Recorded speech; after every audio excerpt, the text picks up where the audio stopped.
There are evenings when the mind feels crowded, when thoughts overlap like restless footsteps on a narrow road, and the heart aches for something softer, something calmer, something wiser than the noise that filled the day.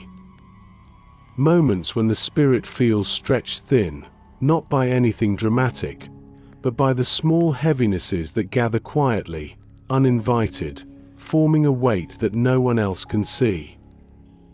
It is in these moments, when the soul leans inward, searching for clarity, for gentleness, for a wisdom not shaped by hurry or fear, that the ancient invitation of this scripture begins to glow softly in the dusk. Wisdom from above, pure, peaceable, gentle, willing to yield, full of mercy and good fruit. A wisdom that settles the heart rather than stirring it, a wisdom that leads toward rest rather than resistance. Tonight's story enters that gentle space, that longing, that quiet ache, where heavenly wisdom becomes a soft lantern light for weary thoughts. Take a slow, deep breath. Let the air fill your chest. Let your shoulders loosen. Let the day begin to fade just a little more with each exhale. Let your jaw soften, your hands rest, your stomach uncoil, letting the body remember what calm feels like. Another slow breath, brighter and quieter at the same time. If these stories bring you peace, take a moment to like this video. Subscribe for more nightly reflections. And share where you're listening from tonight. Your words and presence help keep this space warm and growing. Now, take another slow breath. Let's begin. Evening settles over a quiet village, the kind of place where stone paths warm slowly under the fading sun, and where olive trees sway with gentle steadiness as the wind drifts through their branches. A hush spreads across the hillside, not silence, but a peaceful stillness, like the world remembering how to breathe again. A lantern glows beside a wooden doorway, casting soft gold across the earth, shaping shadows that stretch like calm rivers along the ground. A lone figure walks toward the edge of the village, not hurried, not burdened, simply seeking the quiet that comes when the noise of the world is behind and the open fields are before. Their steps slow, then soften, as though they are stepping into a sanctuary crafted not by hands but by the tender patience of the evening air. The breeze brushes against their face, cool, steady, cleansing, carrying with it the scent of distant wheat fields and the faint sweetness of fig trees resting under twilight. And in this gentle place, the verse begins to unfold like a whispered blessing. Wisdom from above is pure, peaceable, gentle, full of mercy, willing to yield, overflowing with the quiet goodness that brings life rather than strain. A wisdom without harsh edges, without hidden motives, without the push and pull of self-ambition. A wisdom that is safe, tender, honest, and deeply restful. The heart absorbs it slowly, like a thirsty ground receiving the first soft rain after a long dry season.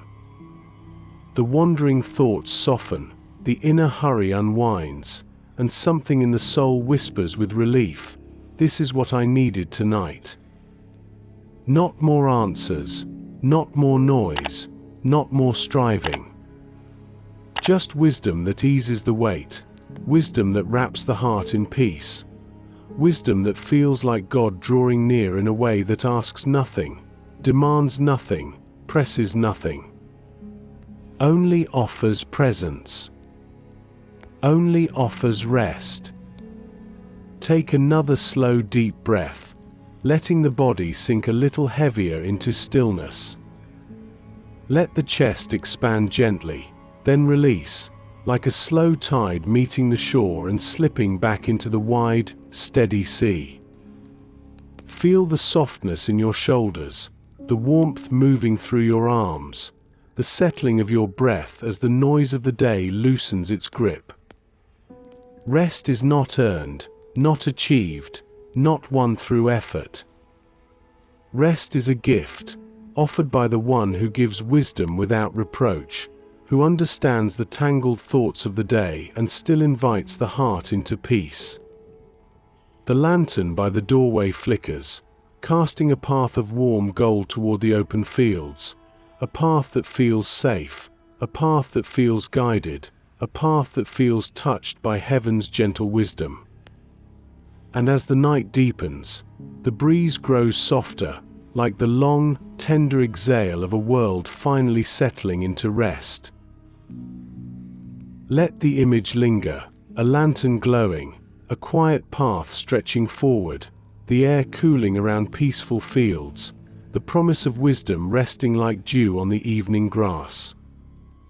This is where the story begins.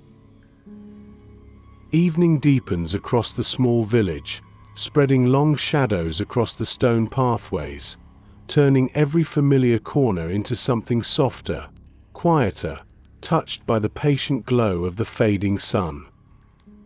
The village sits on a gentle slope, houses carved from clay and limestone, each one warmed by years of laughter, tears, work, rest, and all the small moments that shape an ordinary life. Children's footsteps fade into the distance. The last marketplace sounds drift into silence, and the gentle murmur of families settling into their homes rises like a slow, comforting hum beneath the sky. Yet even in this peaceful setting, the weight of earthly worries still lingers, like dust that clings to the sandals long after the road has been left behind. Some voices in the village speak loudly, pushing their opinions like stones rolled downhill, too heavy, too fast, too sharp. Others gather in tight circles, whispering judgments, stirring tension, turning small misunderstandings into tangled webs that tighten around hearts. There are those whose pride glimmers like a metal blade, catching the last light of day only to leave a cold sheen behind.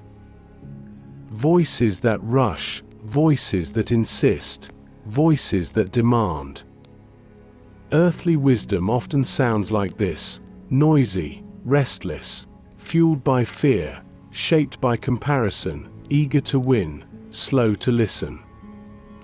The lone figure standing near the field hears those echoes still, not in the air, but in the memory of the day. Words spoken too quickly, reactions sharpened by exhaustion, moments when the heart leaned toward bitterness before it remembered gentleness. The figure lowers their head slightly, not in shame, but in quiet honesty, acknowledging how easily the human heart gets swept into the patterns of earthly wisdom. The wisdom that competes, defends, and clings. The wisdom that seeks to be right rather than kind, heard rather than understanding, strong rather than surrendered. A soft wind rises from the valley, carrying with it the scent of earth that has cooled under fading light, a scent that feels grounding, steady, ancient. The figure closes their eyes, letting the breeze wash over them like a patient teacher, whispering reminders older than the village itself. This is where heavenly wisdom begins, not in brilliance or brilliance of thought, but in stillness, in quiet, in humility, in the slow willingness to listen. It is different from the noise of the village, different from the tangled thoughts that travel home with tired minds, different from the sharpness that rises when the heart is overwhelmed.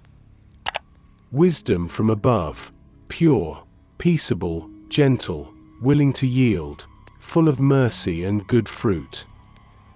The words move through the heart like soft water dripping onto stone, shaping not by force, but by constant kindness.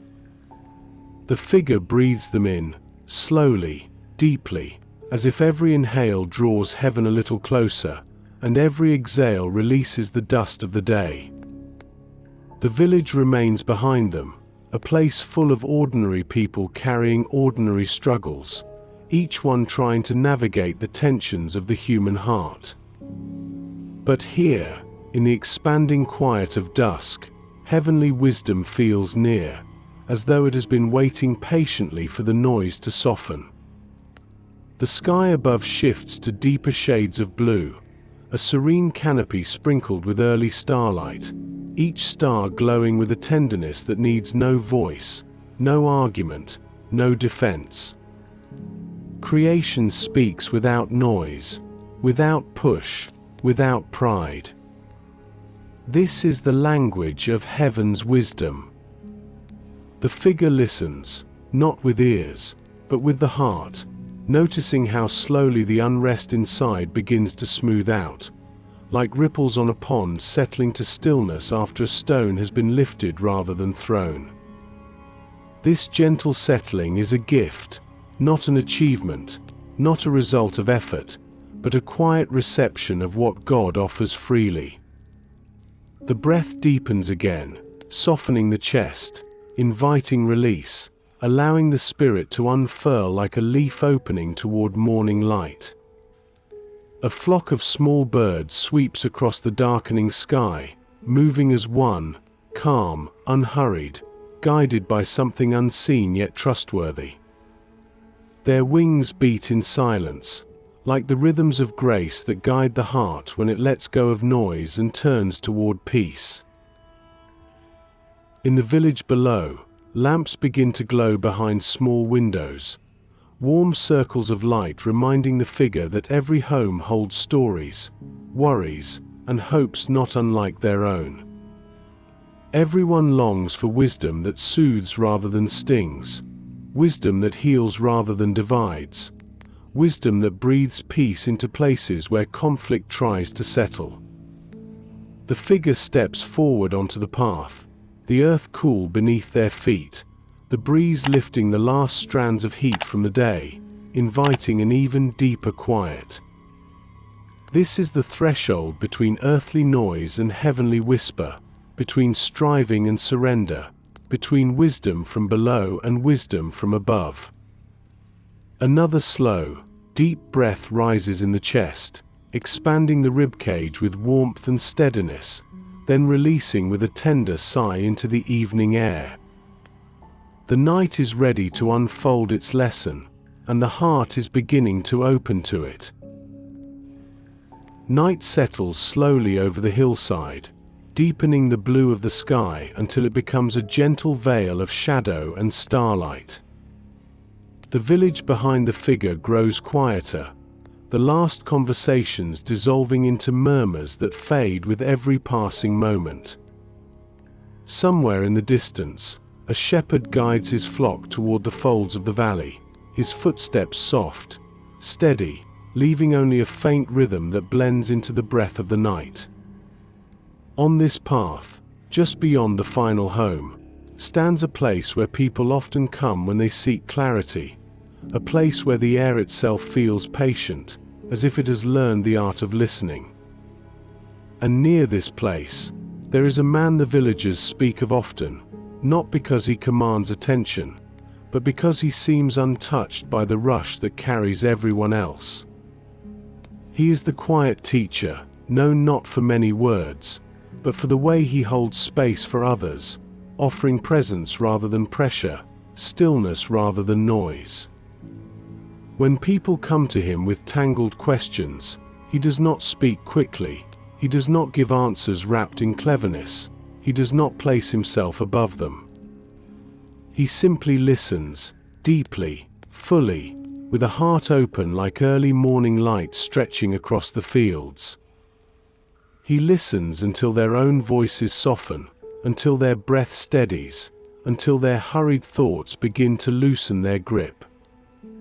Then, only when the heart in front of him has slowed enough to truly hear, he speaks in a tone so gentle it feels like water brushing over smooth stones. This quiet teacher carries a kind of wisdom that calms the room the moment he enters, not because he is powerful, but because he is peaceful.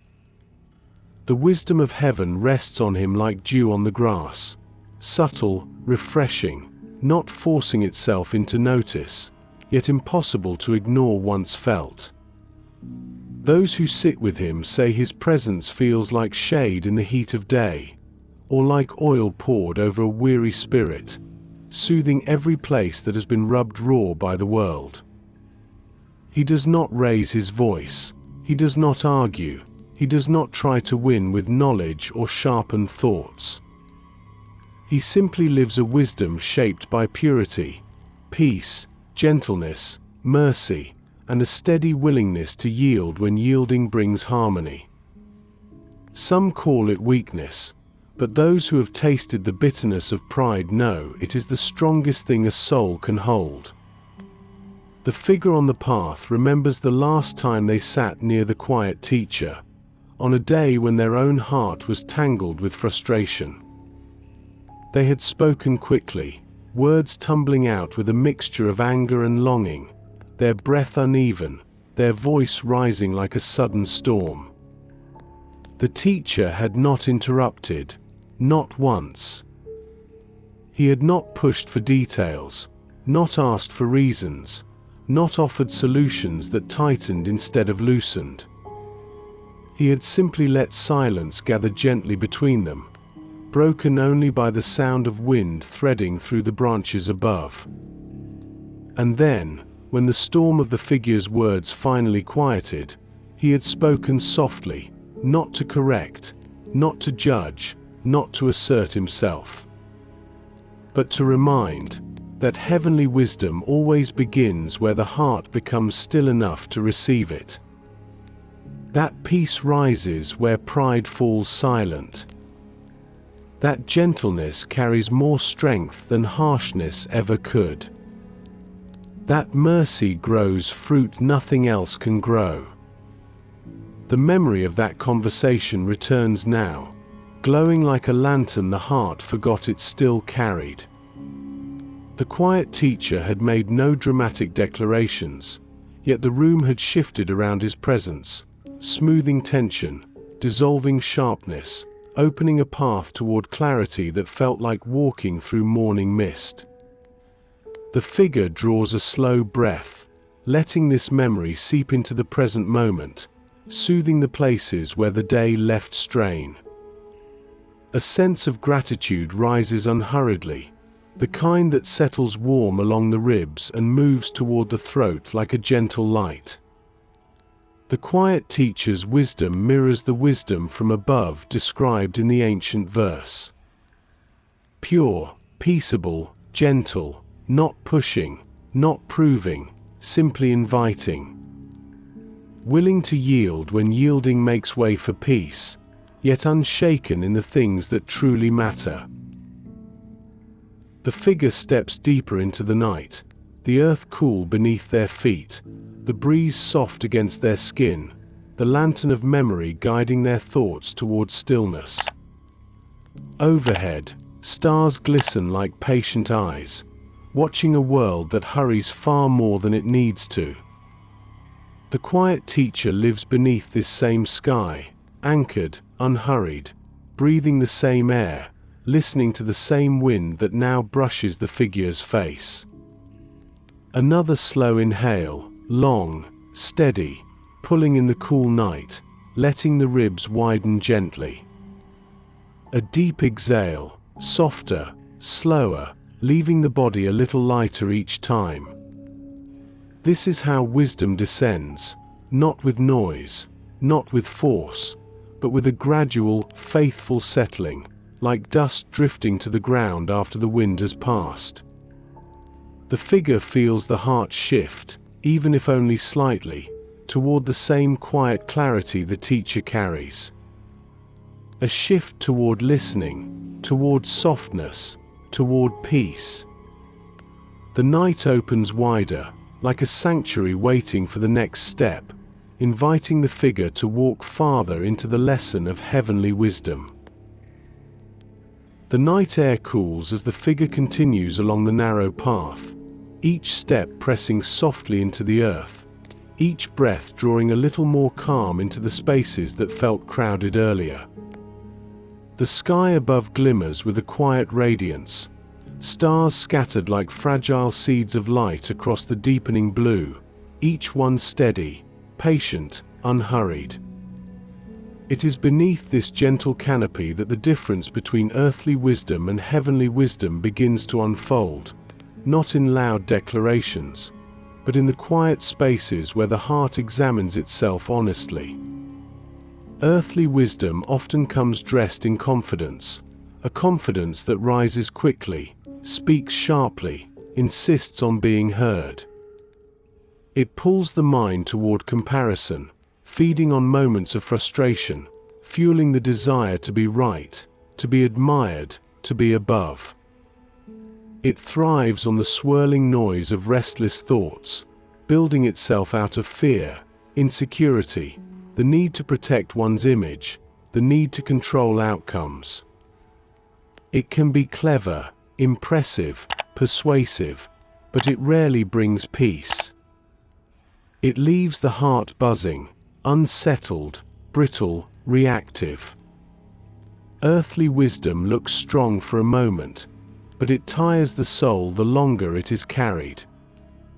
Heavenly wisdom, on the other hand, rises slowly, quietly, with no need to prove itself.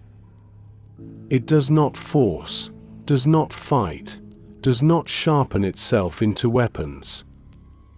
It rests on the heart like early morning dew, not heavy enough to bend the blade of grass, yet nourishing enough to bring life. It is pure, uncluttered by hidden motives, peaceable, building harmony rather than tension, gentle, moving softly through the fragile places of the soul. It is willing to yield in moments where pride demands victory, full of mercy where anger seeks punishment, rich with good fruit in places where selfishness leaves emptiness. The figure remembers a recent moment when earthly wisdom had surged unexpectedly. A small disagreement in the village, nothing significant, yet the reaction had risen quickly, like heat from a stone baked beneath the afternoon sun. A sharp retort, a defensive tone, the kind of moment that lingers long after the words have faded. The figure winces slightly at the memory, not from shame, but from recognition, an honest seeing of how easily the heart reaches for the nearest tool, even if it is the wrong one. Earthly wisdom is the nearest tool, always within reach, always ready to be grasped without thought. Heavenly wisdom requires stillness, surrender, the willingness to pause long enough to listen. The breeze picks up again, lifting strands of hair, brushing coolness along the skin, whispering through the olive branches that line the path. The sound is soft, like the breath of something ancient and kind, and the figure feels the heart loosen, the chest soften, the mind begin to lower its defenses. This is the space where heavenly wisdom begins its gentle work, not by striking the heart, but by drawing it into stillness. A memory surfaces of watching two neighbors in the village, one who relied on earthly wisdom, sharp, competitive, always speaking quickly, always winning arguments yet losing relationships.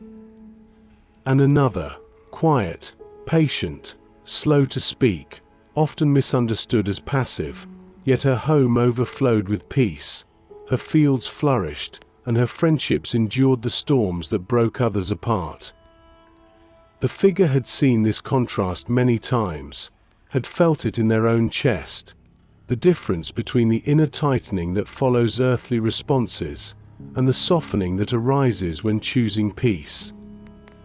Heavenly wisdom is not born from intellect, but from surrender, from trusting that gentleness is not weakness, that humility is not loss, that mercy is not foolishness. It is born from the heart that pauses, breathes, yields, listens, waits. It is born from the heart that believes God moves in quiet ways, often unnoticed, often unseen, shaping the soul through patient whispers rather than loud instructions. The figure slows their pace, stopping where the path widens into a small clearing, a place where the moonlight spills freely onto the earth. The ground here is cool, the air soft, the silence inviting. The figure lowers themselves to sit upon a smooth stone, feeling its solid presence beneath them, anchoring them in this gentle moment. Breath rises, deep, steady, drawn from a quieter place than before. Breath falls, slow, releasing the last remnants of tension held from the day. In this rhythm, the heart begins to see clearly, without the fog of hurry, without the heat of frustration, without the trembling of pride. Earthly wisdom trembles under scrutiny, heavenly wisdom shines. Earthly wisdom reacts, heavenly wisdom responds. Earthly wisdom competes, heavenly wisdom yields. Earthly wisdom wounds, heavenly wisdom heals. These realizations gather gently, like leaves drifting across a still pool, each one settling without a ripple. The figure's shoulders fall into deeper relaxation, the spine loosens, the breath becomes a soft tide ebbing and flowing in the quiet night. There is no pressure to achieve wisdom, only an invitation to receive it. The moon rises higher, lighting the clearing in a calm, silver glow, amplifying the sense of peace that drapes itself over the hillside. Heavenly wisdom feels near now, resting in the air, waiting to be welcomed into the places where earthly wisdom once ruled. The figure closes their eyes, drawing the night inward, letting every inhale fill the heart with purity, peace, gentleness, mercy, and good fruit. Letting every exhale release the parts of the day shaped by pride, fear, comparison, and hurry. The clearing becomes a sanctuary, the night becomes a teacher, the heart becomes a place of listening. The clearing holds its gentle silence, as if the earth itself is pausing, listening, waiting for something sacred to settle fully into the heart that sits upon the smooth stone. The figure feels the coolness of night wrap around their shoulders like a quiet cloak, not heavy, but steady, the kind of covering that asks nothing and simply remains. Above, the moon has climbed higher, casting a pale silver glow over the leaves, the stones, the small strands of grass that sway in the breeze. Everything appears softened, as though the world has exhaled, letting its sharp edges blur into something kinder. In this softened light, the verse comes again, not loud, not demanding, but like a soft whisper moving close to the ear of the soul. Wisdom that comes from above is first pure, then peaceable, gentle, willing to yield, full of mercy and good fruit. The words do not sweep in like a storm, they arrive like a quiet stream threading its way through a thirsty valley, clear, clean, unwavering. Purity settles first. Not a harsh purity that condemns, but a tender clarity that washes away the muddled motives that cling to the heart. The figure feels old thoughts rise, moments when choices were made to impress, to secure admiration, to win the favor of those whose opinions felt too large. Those choices had looked wise outwardly, but inwardly they had left a residue, a faint film of unrest that never quite washed off. Heavenly wisdom reaches gently into those memories now, not with accusation, but with a cleansing touch, like clear water poured over tired hands. Purity from above does not shame, it simply reveals what is true and kind, and invites the heart to rest in honesty. The figure lets out a slow breath, feeling something loosen deep within, the desire to appear strong, right, impressive, begins to slip away, like dust carried off by a faithful wind. In its place, a quieter desire takes root, the desire simply to be true before God, to be whole, to be clean in intention even when imperfect in action. This is the first soft whisper of wisdom from above, purity that brings rest instead of pressure. Peace follows closely behind. Not the fragile peace that depends on circumstances aligning perfectly, but the kind of peace that sits calmly within the soul even while the world continues to shift outside. The figure remembers recent days when conversations had grown tense, when opinions had collided like stones, when the air in a room had felt thick with unspoken friction. Earthly wisdom had leaned toward argument, toward defending a position, toward tightening the jaw and raising the voice within. But deep beneath that reaction, there had been another longing, a quiet ache for peace, for words that healed rather than wounded, for a posture that left relationships intact even when disagreements remained. Now, in the hush of the clearing, that deeper longing feels heard. Heavenly wisdom does not erase disagreements, it transforms the way hearts move through them. It teaches the soul to value peace over pride, connection over winning, gentleness over the momentary satisfaction of having the final word. The figure senses an inner calming, like ripples fading on a pond until the surface reflects the sky above with perfect stillness.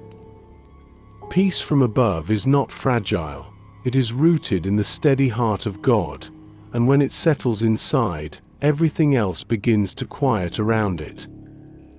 Then comes the whisper of gentleness, and with it, the surprising strength of a willingness to yield.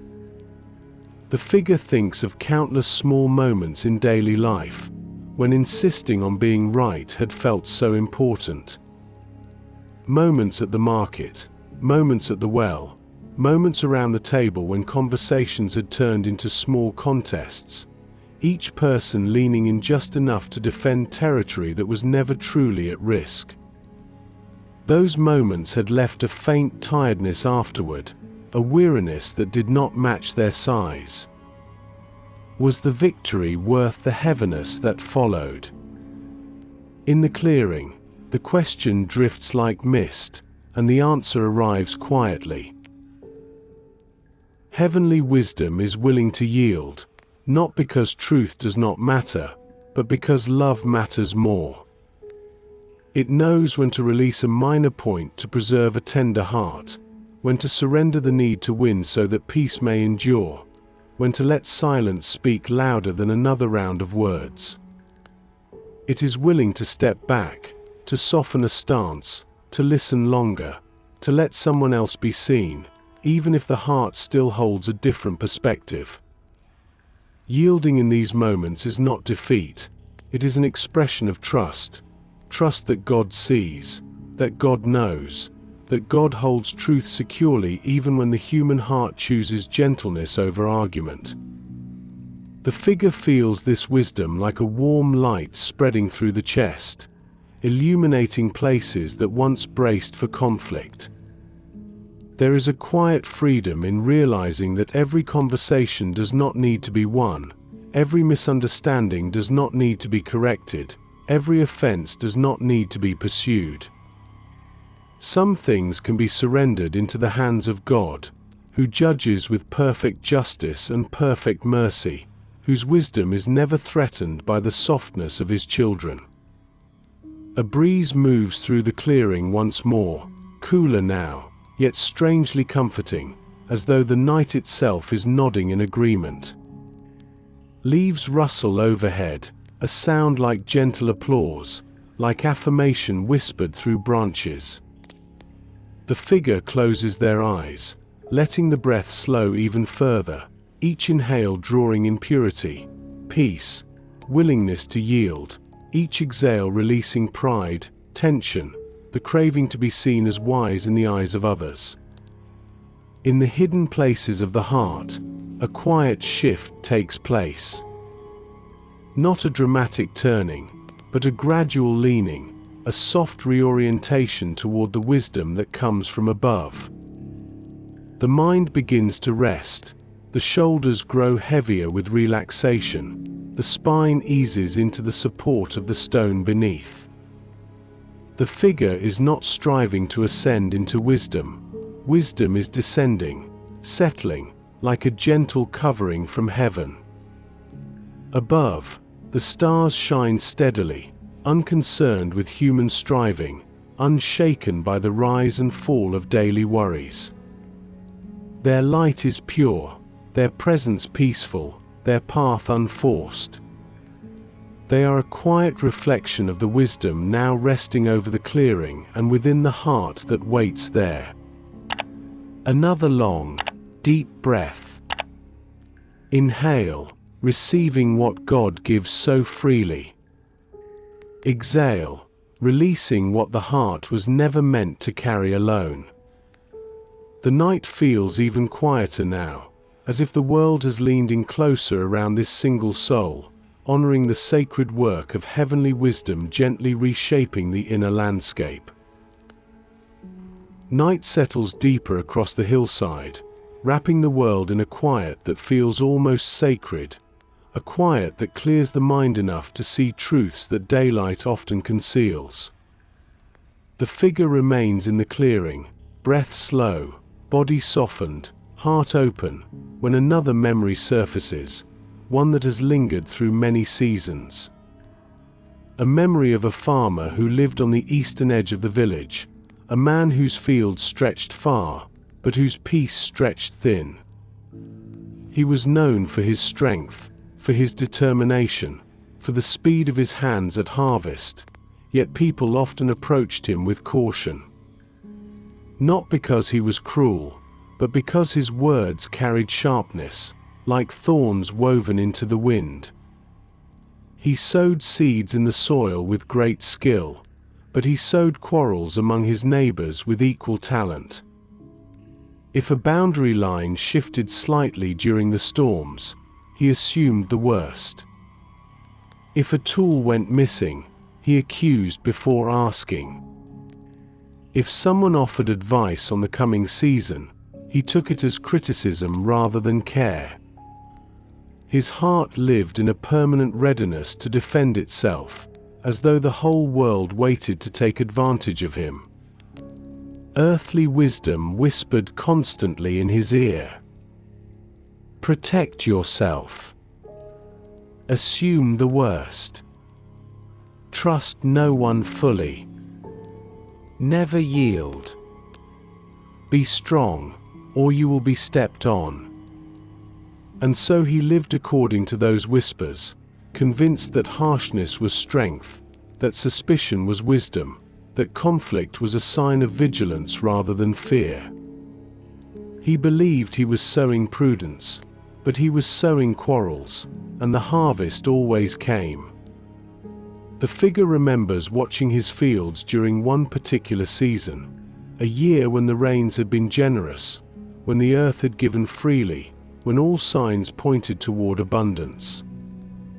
Yet the farmer's harvest was strangely thin. While others reaped bundles that bent the backs of their workers with good weight, his crops grew patchy, weak, scattered. At first he blamed the soil, then the weather, then the neighbor whose field bordered his. But the truth lay deeper, not in the ground, but in his spirit. For the soil remembers the hands that tend it, and the heart remembers the seeds it sows. And his heart had sown quarrels so often, so feverishly, that even his sleep had grown restless, his home tense, his friendships brittle. Discord was his constant companion, and the harvest of discord is always heavy with sorrow. The figure breathes slowly, letting the memory settle like a teaching gently placed in open palms. Earthly wisdom had promised the farmer protection, strength, victory, but it had given him only isolation. He gained control, but lost companionship. He gained the satisfaction of winning every argument, but lost the joy of a peaceful table. His fields looked wide, but his world felt small. One evening, the figure had passed his home and heard raised voices inside, not loud enough to be a fight, but sharp enough to echo in the stillness. The farmer had become so accustomed to defending himself that he no longer knew how to receive love without suspicion.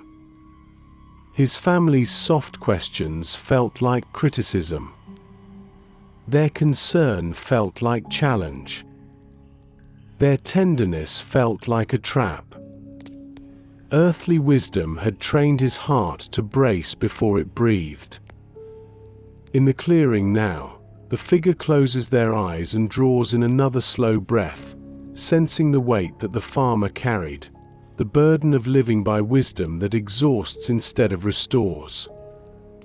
Heavenly wisdom does the opposite. It breaks the cycle of defensiveness, replacing suspicion with mercy, replacing tension with gentleness, replacing the need to win with the desire to love. But earthly wisdom clings to the heart tightly, convincing it that softness is weakness, that humility is surrender, that yielding is defeat.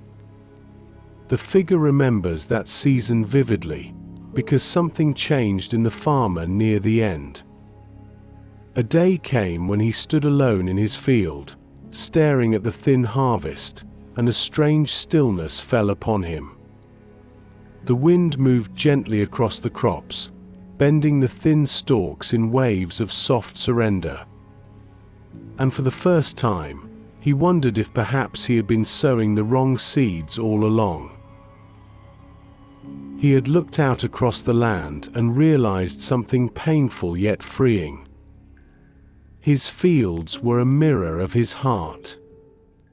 And his heart had been shaped by quarrels rather than peace, by suspicion rather than trust, by pride rather than mercy, by earthly wisdom rather than heavenly wisdom.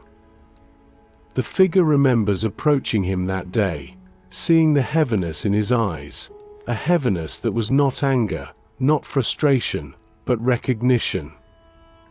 Recognition that the harvest we reap always reflects the seeds we sow. Recognition that harshness produces loneliness, that suspicion produces distance, that pride produces division. Recognition that wisdom from above had been inviting him for years, and he had not yet listened. The figure breathes deeply now, feeling the echo of that lesson within their own heart. For every person carries a field within them, a place where thoughts and choices take root, where motives form seeds that grow into actions, where responses bloom into relationships, where wisdom or folly produces a harvest. Another slow inhale, cool, steady. Another slow exhale, long, releasing.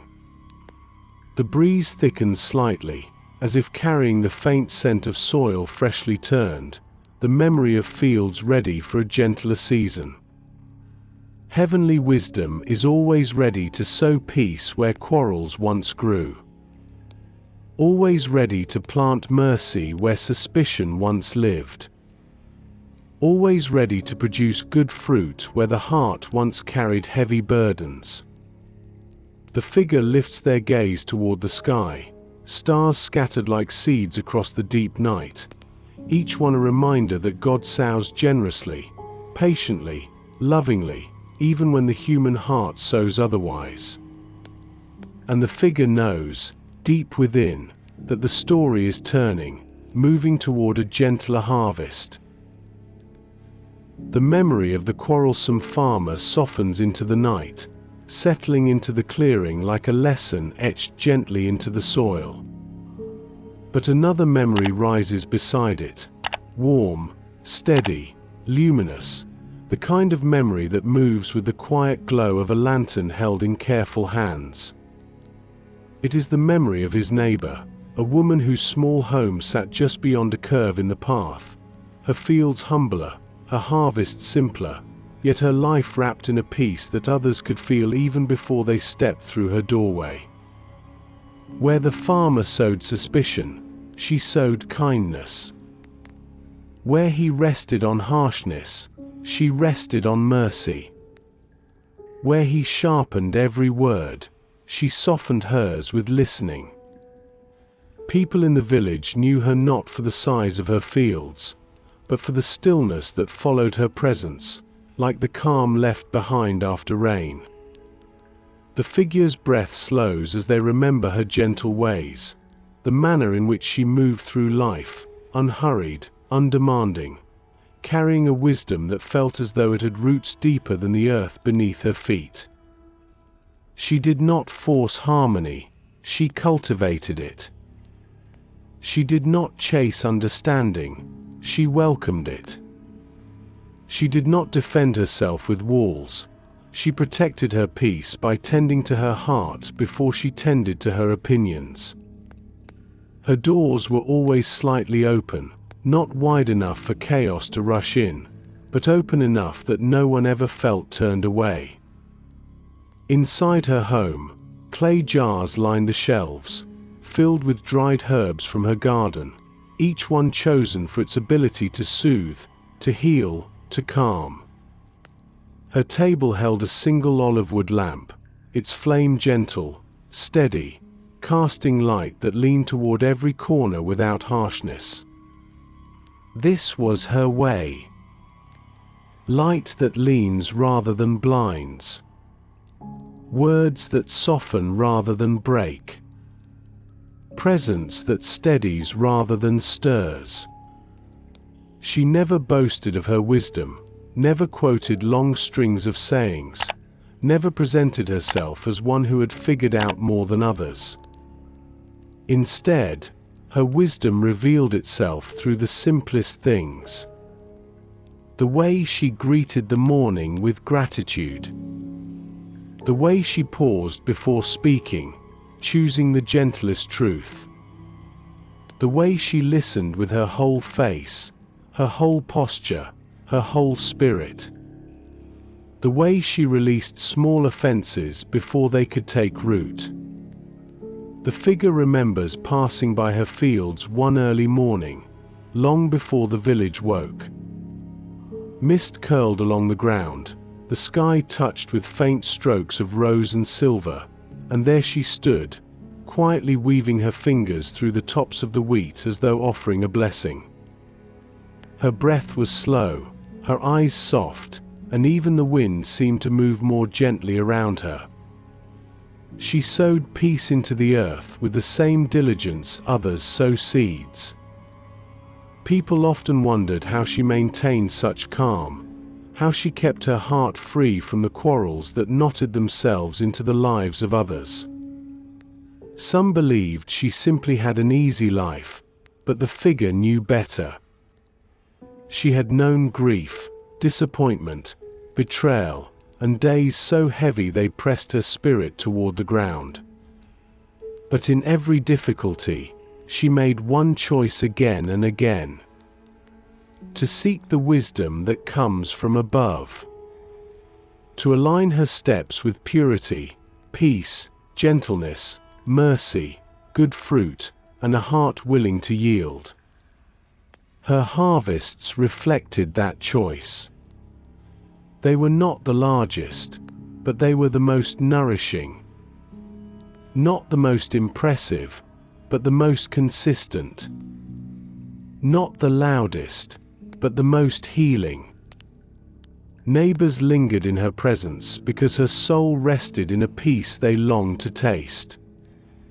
The figure recalls a time when conflict erupted between two families in the village, words flying, pride swelling, tension thick as storm clouds.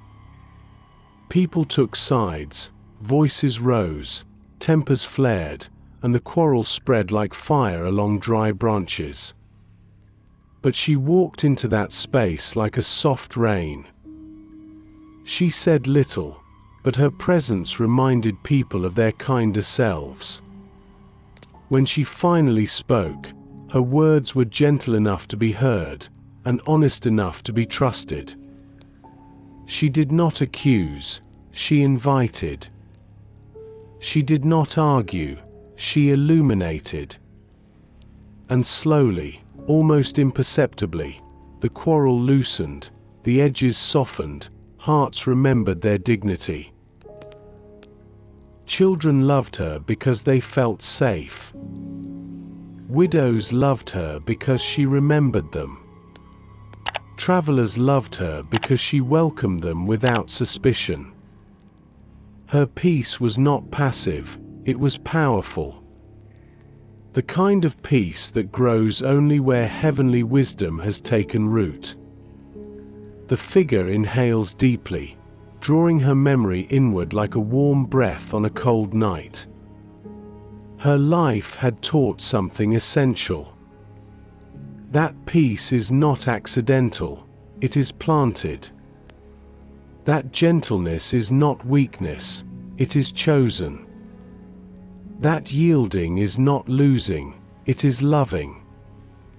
That mercy is not fragile, it is fruitful. And the harvest she reaped was a soul at rest. Not because she avoided hardship, but because she met it with wisdom shaped by heaven rather than shaped by fear. The clearing around the figure seems to glow more softly now, as though her peace lingers in the air, settling like dew upon the earth. Another breath rises, steady, quiet. Another breath falls, warm, releasing. In the contrast between these two neighbors, the heart begins to understand. Earthly wisdom sows quarrels and reaps heaviness. Heavenly wisdom sows peace and reaps rest. The figure allows this truth to sink deeper, like seeds falling into ready soil, preparing for whatever the night will reveal next. Night deepens across the hillside, stretching its quiet veil over every rooftop, every doorway, every weary heart within the village. The clearing around the figure remains calm, but something begins to shift in the air, a subtle awareness, a tender understanding that heavenly wisdom does not stay contained within a single life. It moves. It travels.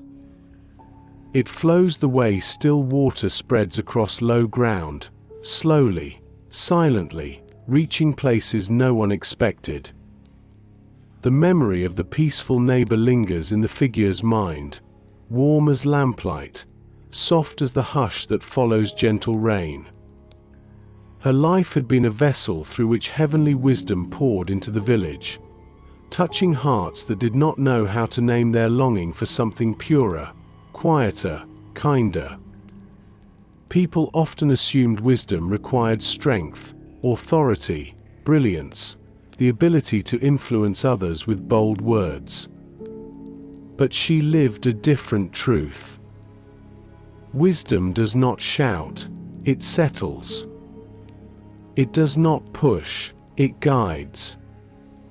It does not claim, it offers. Her presence became a steady stream flowing through the tired community, shaping the atmosphere of the village as quietly as water shapes stone. A slow, patient shaping, unhurried by time, unhindered by resistance. The figure remembers many moments when her wisdom changed the tone of a whole gathering without her ever raising her voice.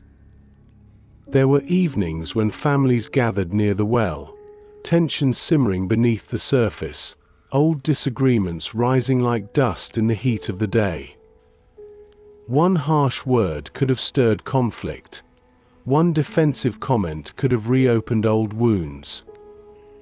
But she would stand near the edge of the group, hands tucked gently into her shawl, eyes calm, breath steady. And something in her stillness reminded others of their better selves. Arguments softened before they began. Pride loosened before it swelled. Hearts that had arrived braced for conflict found themselves choosing peace without knowing why. Her wisdom moved like the subtle shift of wind over a quiet pond, making small ripples that spread far beyond their origin. The figure recalls a mother in the village who struggled under the weight of daily tasks, who felt unseen, overwhelmed, and stretched thin. Many offered advice, solutions, quick words meant to help, but delivered with speed rather than care. The peaceful neighbor offered something different. She walked to the woman's home with a bowl of warm bread, placed it upon the table, and simply sat with her. In the presence of gentleness, the woman's tears flowed freely, not from sorrow alone, but from relief. Her burdens felt heard, her exhaustion felt acknowledged, her heart felt cradled. No lecture, no instruction, no analysis. Only mercy. This too was wisdom from above. Mercy that moves quietly into weary places and whispers, "You do not carry this alone." Another memory surfaces, a young man whose pride had isolated him, pushing others away with sharpness he mistook for strength. Many in the village avoided him, unable to bear the sting of his words. But she saw the fear beneath his harshness, the loneliness buried beneath his defensive tone. She would greet him with the same warmth she gave everyone else, offering him no special softness, yet withholding no kindness. Slowly, his edges dulled. He began to pause before he spoke. He began to listen before he reacted. He began to trust peace more than the armor he had worn for years. Her gentle presence had carved channels in his heart where heavenly wisdom could finally take root. This is how gentle wisdom moves. It does not break down doors, it opens them.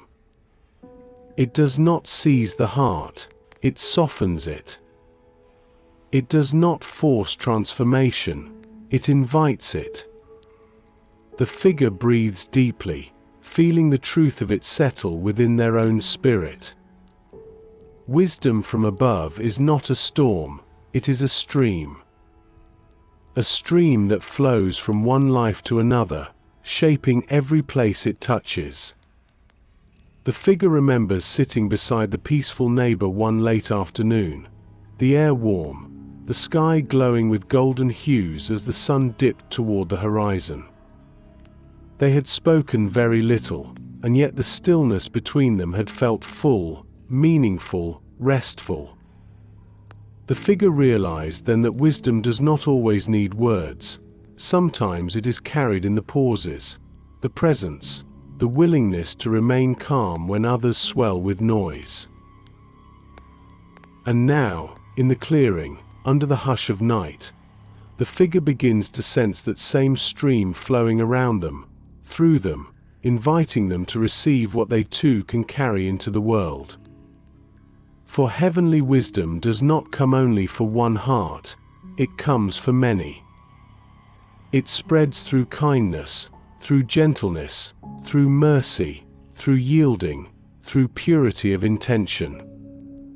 It spreads the way light spreads at dawn, reaching every corner whether or not it is noticed.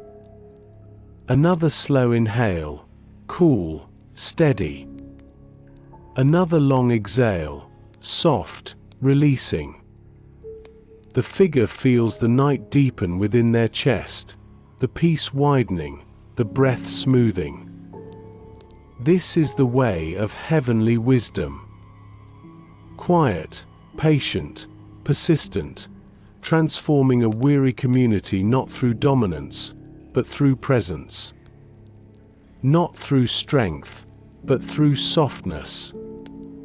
Not through pressure, but through peace. The clearing holds its calm, as though listening to the slow, sacred flow of wisdom through every memory, every breath, every softened thought.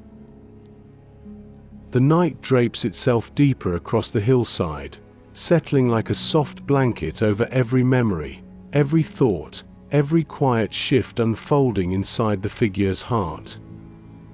The clearing feels steady, almost reverent, as if the earth itself understands that something sacred is being formed in the stillness. Heavenly wisdom has already whispered of purity, of gentleness, of peace, of the beauty found in yielding. Now it begins to reveal another of its quiet fruits, mercy. Mercy moves differently from every other force in the human heart. Where anger flares quickly, mercy flows slowly. Where pride stiffens, mercy bends. Where judgment sharpens, mercy softens. Where earthly wisdom calls for exactness, fairness, repayment, heavenly wisdom invites compassion that goes deeper than justice and wider than reason. The figure's breath slows as another memory rises, a moment when mercy revealed its quiet strength in the most unexpected way.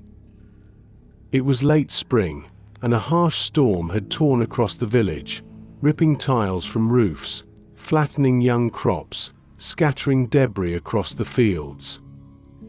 When the storm passed, people emerged with worry on their faces, surveying damage, tallying losses, feeling the weight of what the next season might demand. One of the worst affected was the quarrelsome farmer. The winds had torn through his fields, bending stalks, breaking branches, scattering the early shoots that had barely taken root. He stood in the center of his field, shoulders tight, breath strained, frustration radiating from him like heat from a sun-scorched stone. People watched from a distance, hesitant to approach, for his anger was familiar, and storms often awoke a fierceness in him that few felt brave enough to face.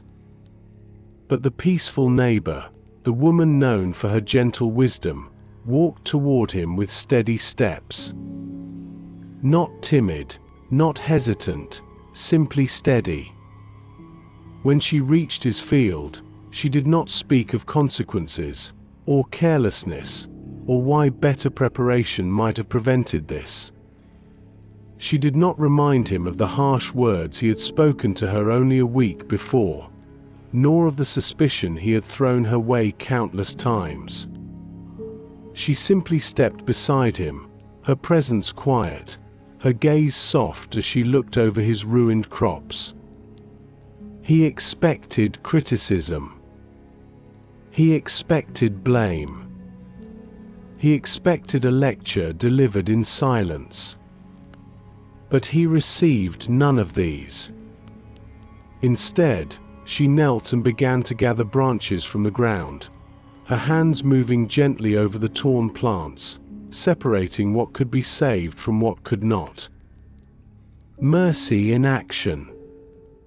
Something inside the farmer broke open, but not in the way anger breaks things. It broke softly, like a clay pot cracking just enough for light to shine through. He stood motionless, watching a woman he had wounded many times with his words, tend to his broken field with the same care she offered her own. She invited others to join her, including some he had argued with, others he had blamed unfairly, neighbors who had quietly avoided him for years. And they came. Not because he had earned their help, but because her mercy made space for theirs. Her gentleness was contagious, her compassion a quiet spark that ignited kindness in others.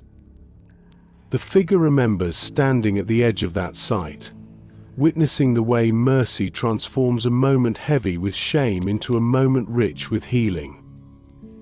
They saw his posture change, tension slipping from his shoulders, pride loosening its grip, something tender rising where defensiveness once ruled. Mercy had done what argument could never do. It had softened him. It had humbled him without humiliating him. It had lifted him without excusing him. It had allowed him to breathe. This is how heavenly wisdom works. It bends instead of breaks. It heals instead of exposes. It restores instead of retaliates. It sees beyond the sharpness of the moment into the deeper ache that shaped it. The figure breathes deeply, letting this memory ripple through their chest like a warm tide. Mercy is not weakness. Mercy is strength under control. Mercy is not permissiveness. Mercy is love that sees clearly yet chooses compassion. Mercy is not forgetting wrongs. Mercy is releasing the desire to repay them. Heavenly wisdom understands something that earthly wisdom never will. That the heart grows softer through mercy, that relationships grow stronger through gentleness, that communities grow healthier through compassion, that souls grow lighter when they choose forgiveness over retaliation. The figure feels the echo of that truth settling inside, opening space within them for mercy to take deeper root. They inhale slowly, drawing in the cool night air, letting the softness of mercy filter into places that once tightened at the memory of offense.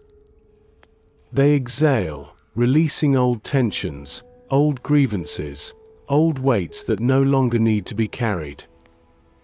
Above them, the stars glimmer like drops of gentle light, each one a reminder of the mercy that descends from heaven without hesitation, without limit, without weariness. The figure senses that wisdom from above is not only teaching tonight, but reshaping, reorienting, healing.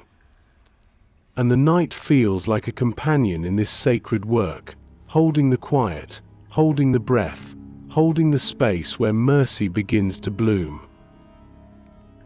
The night rests gently across the clearing, its darkness no longer heavy, but tender, like a soft blanket laid across the earth by careful hands.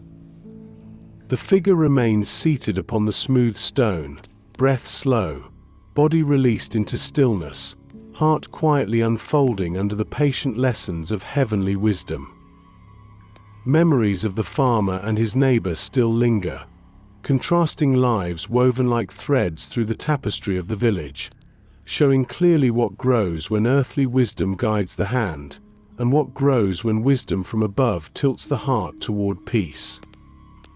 Yet there is another truth rising gently in the figure's thoughts, a truth not announced with brilliance, but revealed slowly, subtly, the way a field changes color one blade of grass at a time. The fruit of righteousness is often invisible at first. It grows inside ordinary days, unnoticed, uncelebrated, unfolding beneath tasks so small they are rarely remembered. The figure remembers mornings in the village when nothing remarkable seemed to happen. Mothers drawing water from the well, their quiet greetings soft as dawn. Children rubbing sleep from their eyes as they wandered toward their lessons. Merchants opening their stalls, adjusting baskets, straightening jars, preparing for another unremarkable day. And yet, in these small motions, small gestures, small choices, the fruit of righteousness was growing. It grew when a woman shared bread with a neighbor she hardly knew. It grew when a tired worker offered his place in line to an elderly man. It grew when a conflict almost rose, but someone chose silence instead of sharpness. It grew when hands tired from labor still lifted in prayer before the first light touched the ground. Heavenly wisdom rarely announces itself with grandeur. Instead, It forms roots deep beneath the surface of ordinary life, roots that hold steady when storms come, roots that nourish the soul quietly with every breath. The figure breathes slowly, feeling those roots forming inside their own chest, invisible yet strong, tender yet steady. They remember an elderly woman in the village, one whose eyesight had dimmed with age, but whose discernment had grown sharper as her physical vision faded. She once told the figure something that remained for years like a soft echo in the heart. She said that righteousness does not come from doing great things, but from doing small things with a great awareness of God's presence. She had lived this truth, moving through her days as though each simple act carried a hidden seed, and each seed carried the potential to bloom with eternal purpose. Her feet walked slowly, her hands trembled slightly, her voice was gentle as warm cloth, but her life bore fruit that influenced the entire village. The peaceful neighbor learned mercy from her. Children learned patience from her. Widows learned courage from her. Even the quarrelsome farmer had once received her kindness on a day he expected none. She had offered him a small jar of oil when his own supply ran short, placing it in his hands with no lecture, no warning, only a soft smile that quieted him more than any words could. This fruit did not appear overnight. It grew through decades of choosing heaven's wisdom over earthly impulses. It grew through small decisions, one sunrise at a time. It grew from the soil of a heart surrendered to peace, gentleness, mercy, purity, and a willingness to yield. The figure lifts their gaze toward the branches above, watching the way the leaves move gently in the night breeze. The motion is subtle, the sound nearly silent, yet those leaves are nourished by roots hidden deep in the earth. So too is the soul nourished by hidden roots of righteousness. The fruit of heavenly wisdom does not show itself through dramatic achievements. It shows itself through tenderness in hard conversations, through listening when others rush to speak, through forgiveness when pride demands repayment, through steady breaths in moments that could have erupted, through soft answers in spaces charged with tension. It grows through the choice to pause, through the choice to release, through the choice to trust, through the choice to love when earthly wisdom insists on protecting self. The figure exhales, the breath long, steady, as though releasing the final strands of heaviness the day had left behind. They feel something gentle expanding within, not loud, not bright, but steady and patient, like a light that grows behind clouds until the whole sky begins to glow. Righteousness grows quietly. It grows when intentions align with heaven. It grows when the heart moves with humility. It grows when choices reflect trust rather than control. And though it is invisible in its earliest stages, it becomes unmistakable in seasons to come. For its fruit is peace. Its fruit is mercy.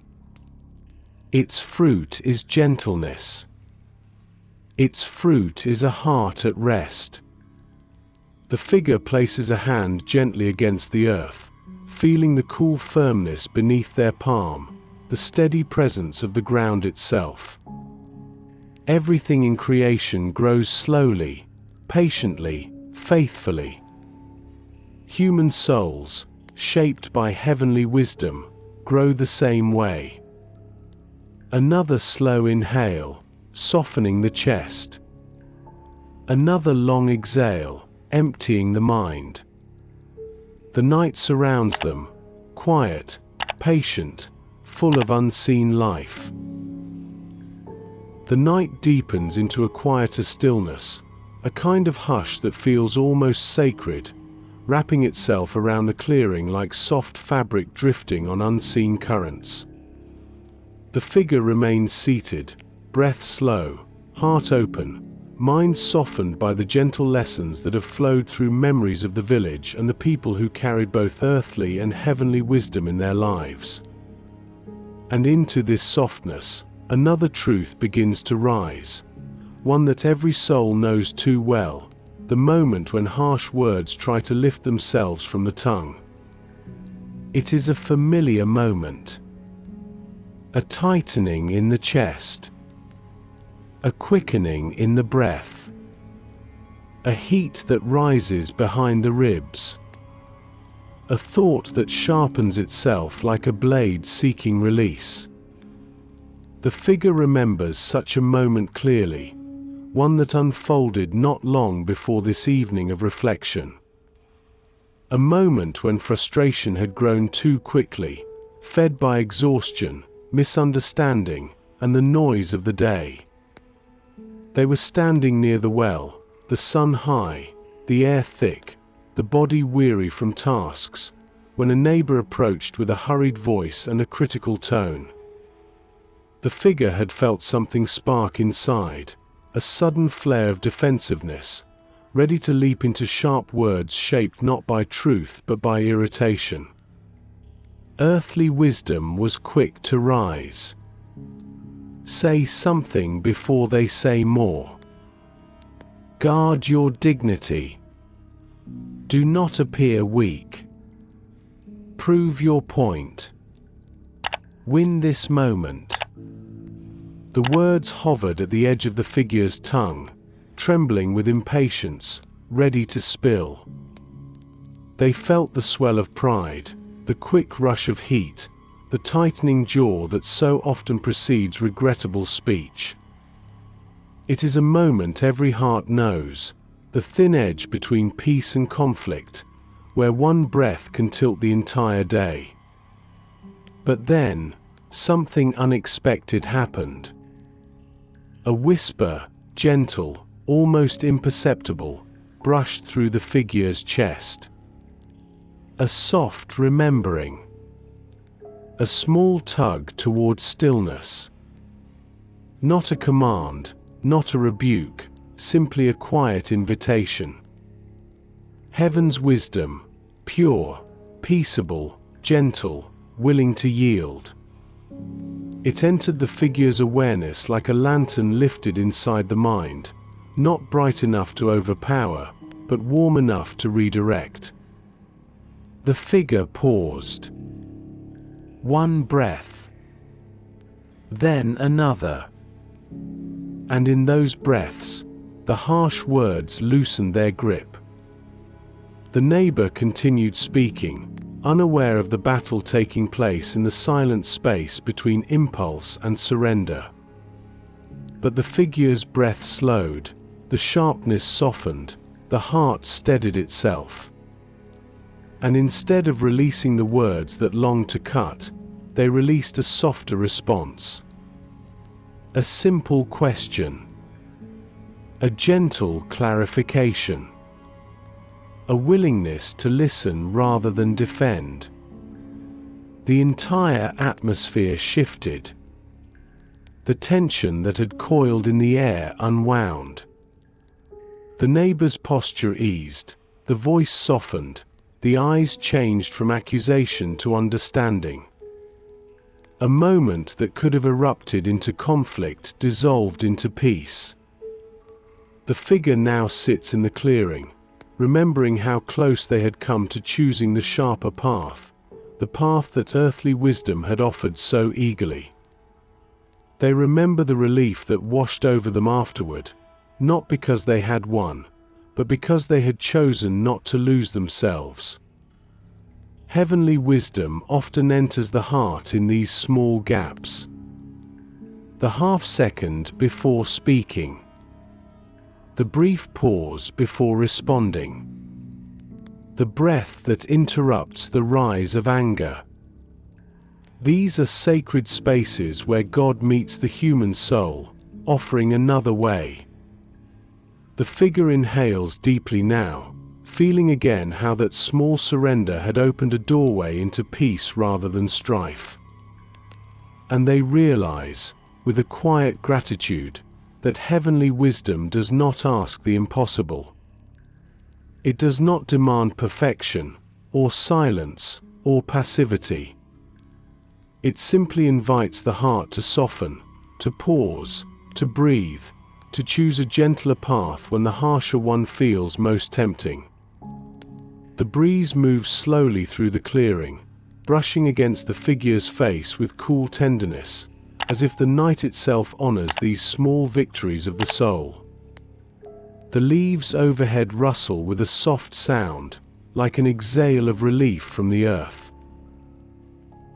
The figure imagines the countless times others in the village have faced this same choice.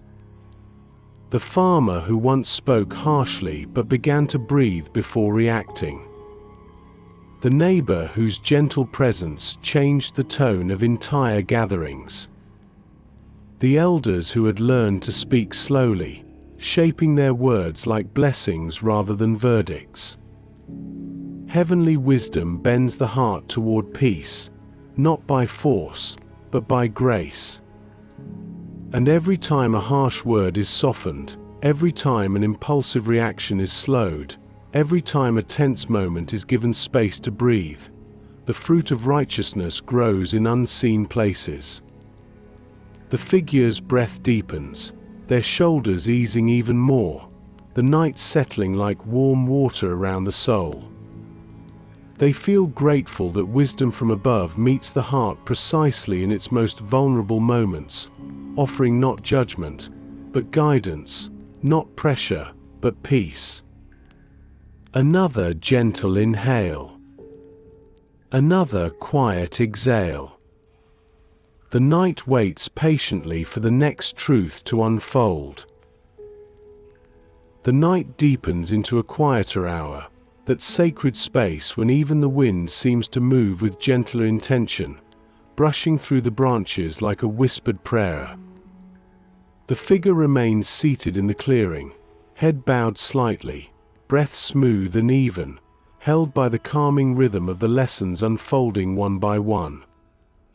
There is a softness within them now, a loosened place where tension once lived, a tenderness that feels like the first light of dawn resting inside the chest.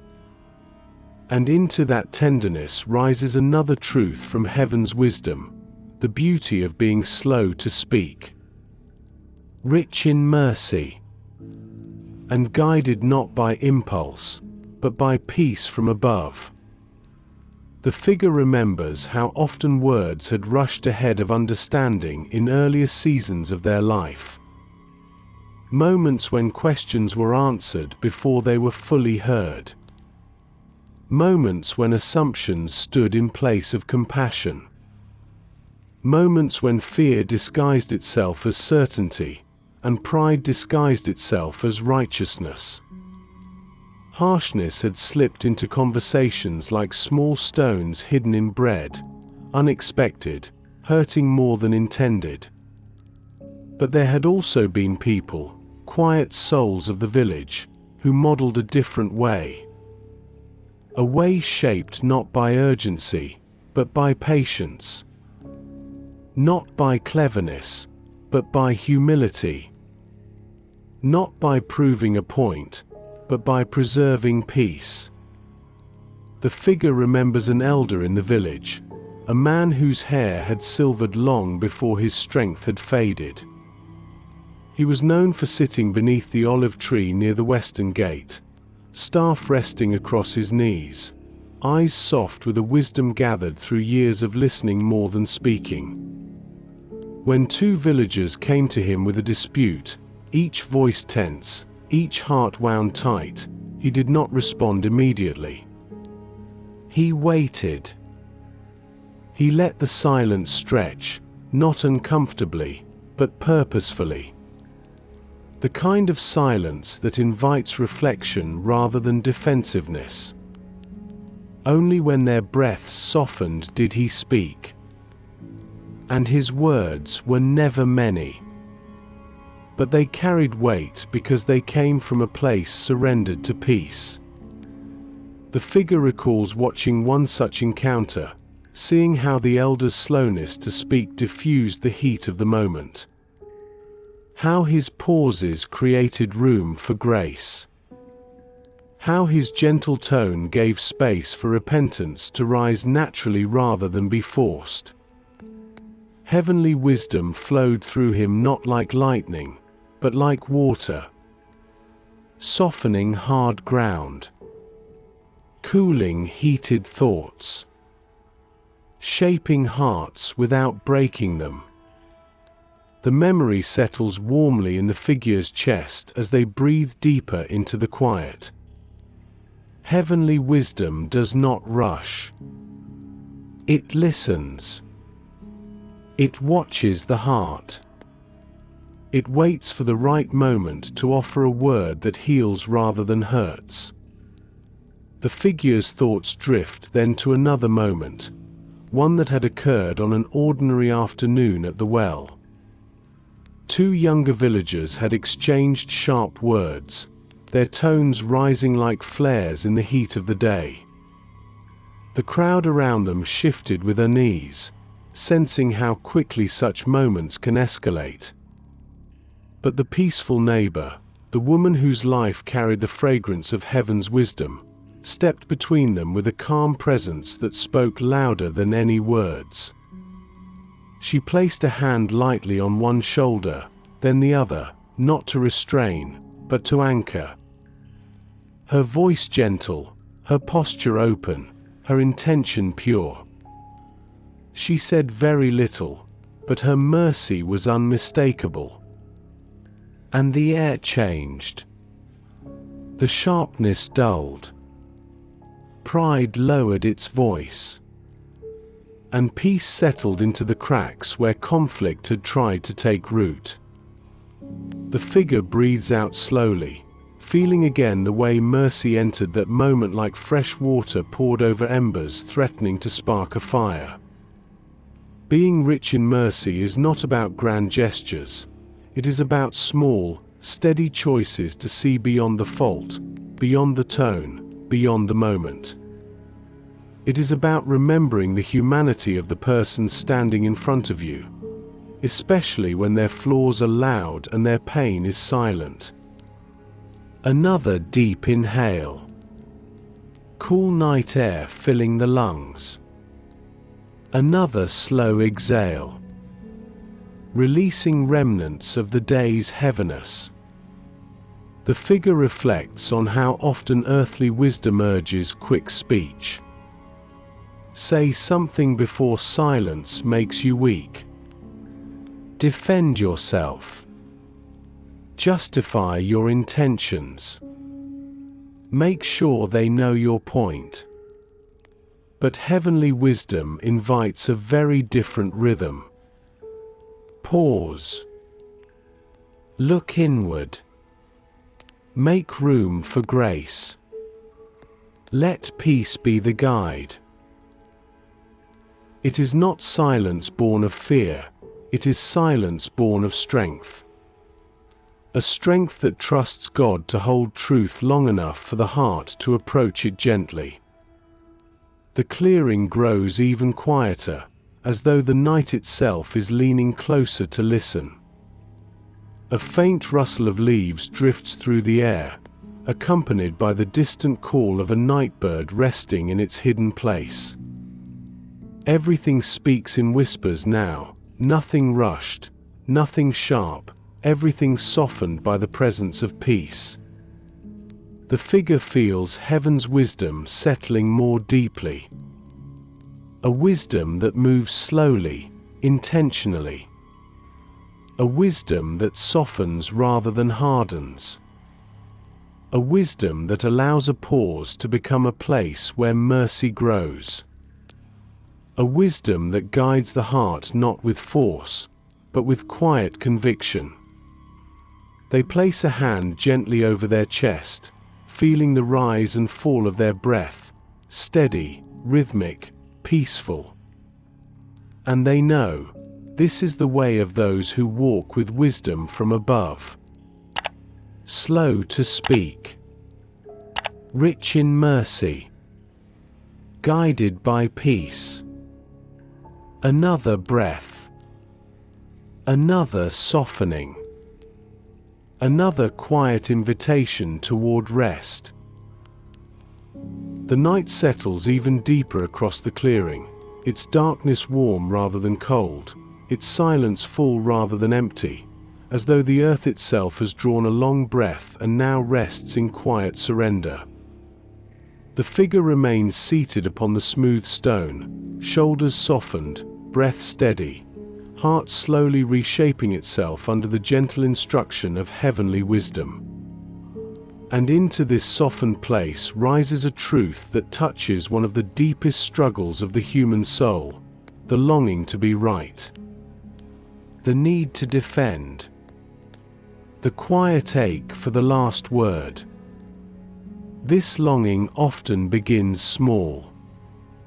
A slight tension in the mind, a tightening in the throat, a single thought insisting on being heard. The figure remembers many moments in their own life when being right felt like the most important thing in the world. Moments when their voice rose before their understanding did. Moments when certainty hardened the heart instead of guiding it. Moments when winning the point meant losing the peace. But heavenly wisdom begins its gentle work precisely here, in this familiar tension, in this place where pride and peace meet like two streams searching for direction. The figure breathes deeply, feeling the truth of this rise and settle inside them. They remember one particular day with clarity, a day when the village prepared for a gathering at the marketplace, a day filled with bustle, voices, and hurried hands moving in every direction. A disagreement had arisen between the figure and a close friend, something small, insignificant even, but the tone had sharpened quickly. The friend believed one thing, the figure believed another, and both held their positions tightly, more tightly than the conversation deserved. Each tried to soften their words, but pride built walls faster than either of them could dismantle. The figure felt heat rising in their chest, that familiar tightening, that urgent need to be understood, to be affirmed, to be right. Earthly wisdom whispered quickly, "Do not surrender this point. You will appear weak. Stand firm. Press harder. Prove yourself." The friend's eyes held the same struggle, both hearts bracing, both breaths shortening, both minds racing ahead of compassion. The market around them grew louder, yet everything inside their small circle grew tense and sharp. But then, something shifted. The figure caught a glimpse of the friend's face, the crease of strain near the brow, the flicker of weariness in the eyes, the subtle tremble beneath the frustration. In that moment, the figure remembered the elder beneath the olive tree, the peaceful neighbor at the well, the mercy in the storm-broken fields. Heavenly wisdom rose like a soft tide. Pure. Peaceable. Gentle. Willing to yield. And a realization washed over the figure with unexpected clarity. Being right in this moment mattered far less than being loving. Winning the point mattered far less than keeping the heart open. Proving the argument mattered far less than protecting the relationship. The figure inhaled deeply, allowing the breath to slow the tightening inside, allowing peace to soften the edges that pride had sharpened. And then, with a voice as gentle as they could muster, they simply said, "Maybe what matters most right now is understanding each other." The friends' shoulders lowered, the tension broke, the heat faded. A softness returned to both hearts. Yielding had not been a loss. It had been a choice born of love. A choice born of God's wisdom rather than the world's.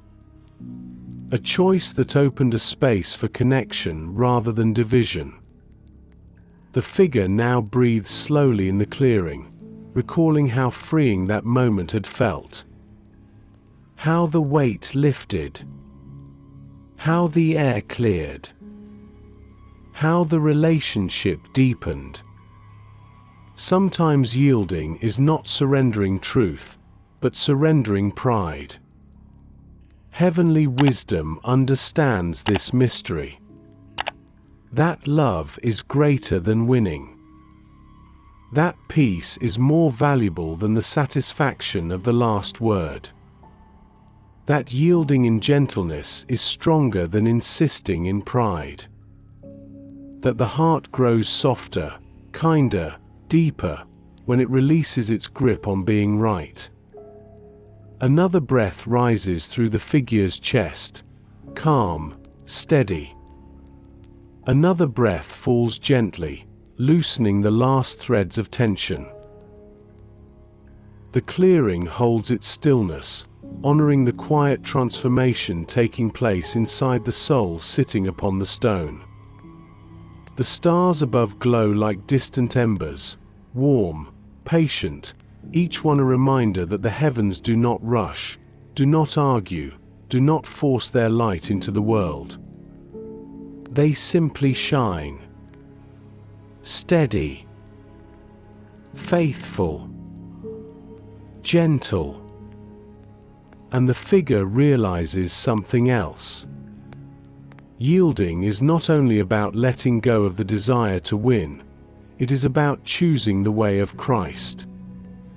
The one who yielded again and again, yielded to compassion, yielded to mercy, yielded to love even when misunderstood, yielded to the will of the Father, yielded so that peace might reign where pride once ruled. Heavenly wisdom reshapes the soul into His likeness, a heart that bends with grace rather than breaking others with force. A heart that listens more than it insists. A heart that lets go of being right to stay rooted in love.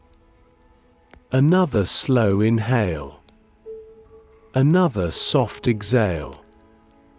The night continues its gentle witness as the story unfolds deeper still. Night settles with deeper tenderness, wrapping the clearing in a stillness that feels almost sacred, almost holy, as though every branch, every stone, every ripple of air knows the next part of this journey carries something more luminous, more eternal. The figure remains seated, breath gently rising and falling, heart softened like soil turned by patient hands, ready to receive a truth that rests at the very center of heavenly wisdom.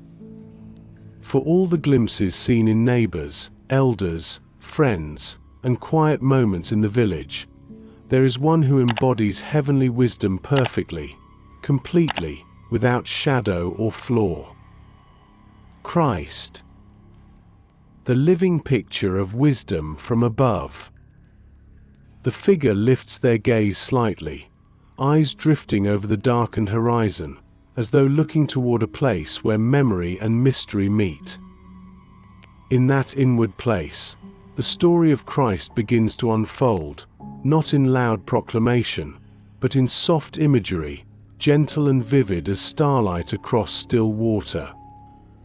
They see Him walking along dusty roads, steps unhurried, eyes full of compassion that soar deeper than the surface, deeper than mistakes, deeper than masks, deeper than fear. Wisdom moved in Him the way breath moves through the lungs, naturally, steadily, without strain. He listened longer than others expected. He spoke with a gentleness that disarmed shame. He carried purity without pride. He showed mercy without measure. He yielded his rights again and again for the sake of love. The figure recalls how Christ treated those the world dismissed. The leper who approached with trembling hope. The woman who touched his cloak in desperation. The child overlooked by important men. The weary, the broken, the blamed, the confused. He gave them not judgment, but presence. Not condemnation, but restoration. Not distance, but embrace.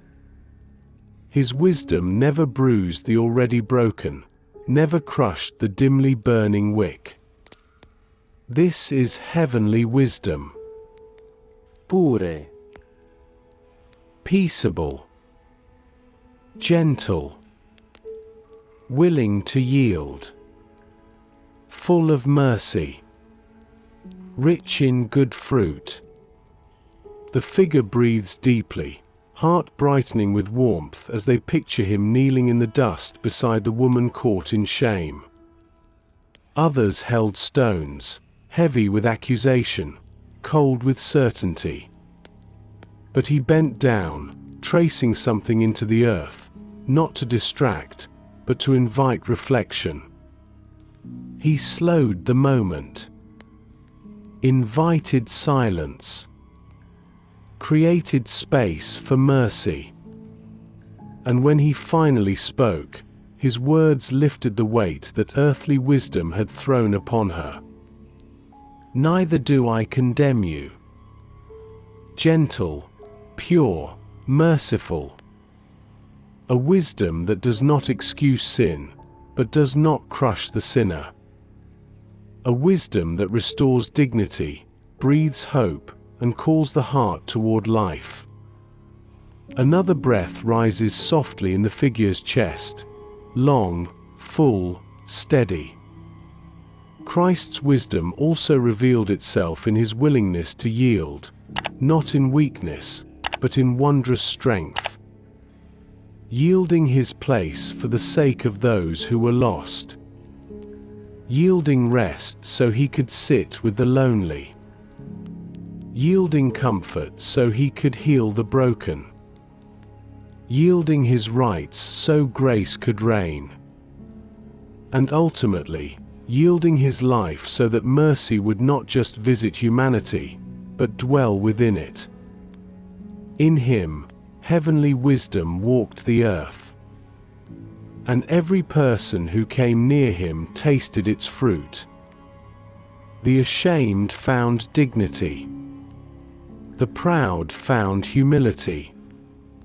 The fearful found courage. The restless found peace. The figure lowers their gaze again, feeling the quiet weight of Christ's presence near even now, not in vision alone, but in the deeper atmosphere of the heart. This is wisdom not learned through study, but received through surrender. The wisdom that descends like dew on thirsty ground.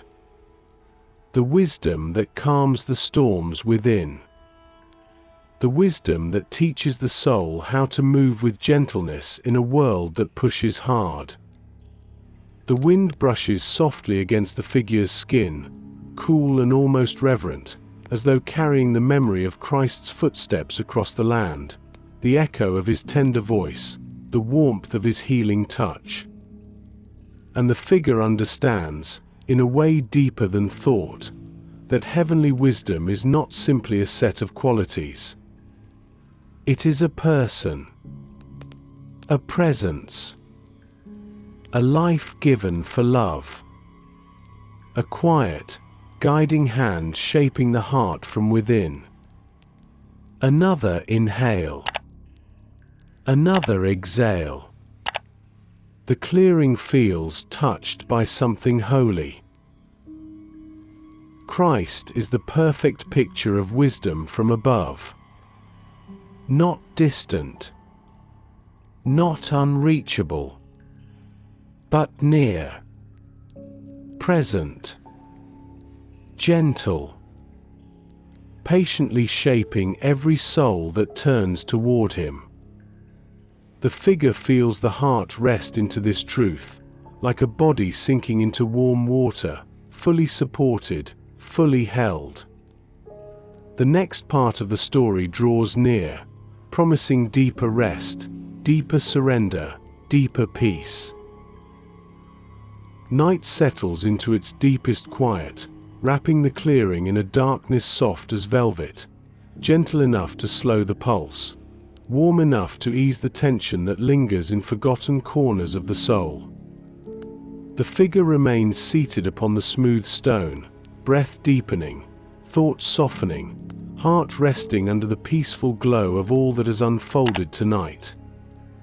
They have walked through memories of quarrels, glimpses of mercy, stories of gentleness, and the radiant picture of Christ himself, the perfect embodiment of wisdom from above. And now, a new truth begins to rise like a lantern lifted inside the chest.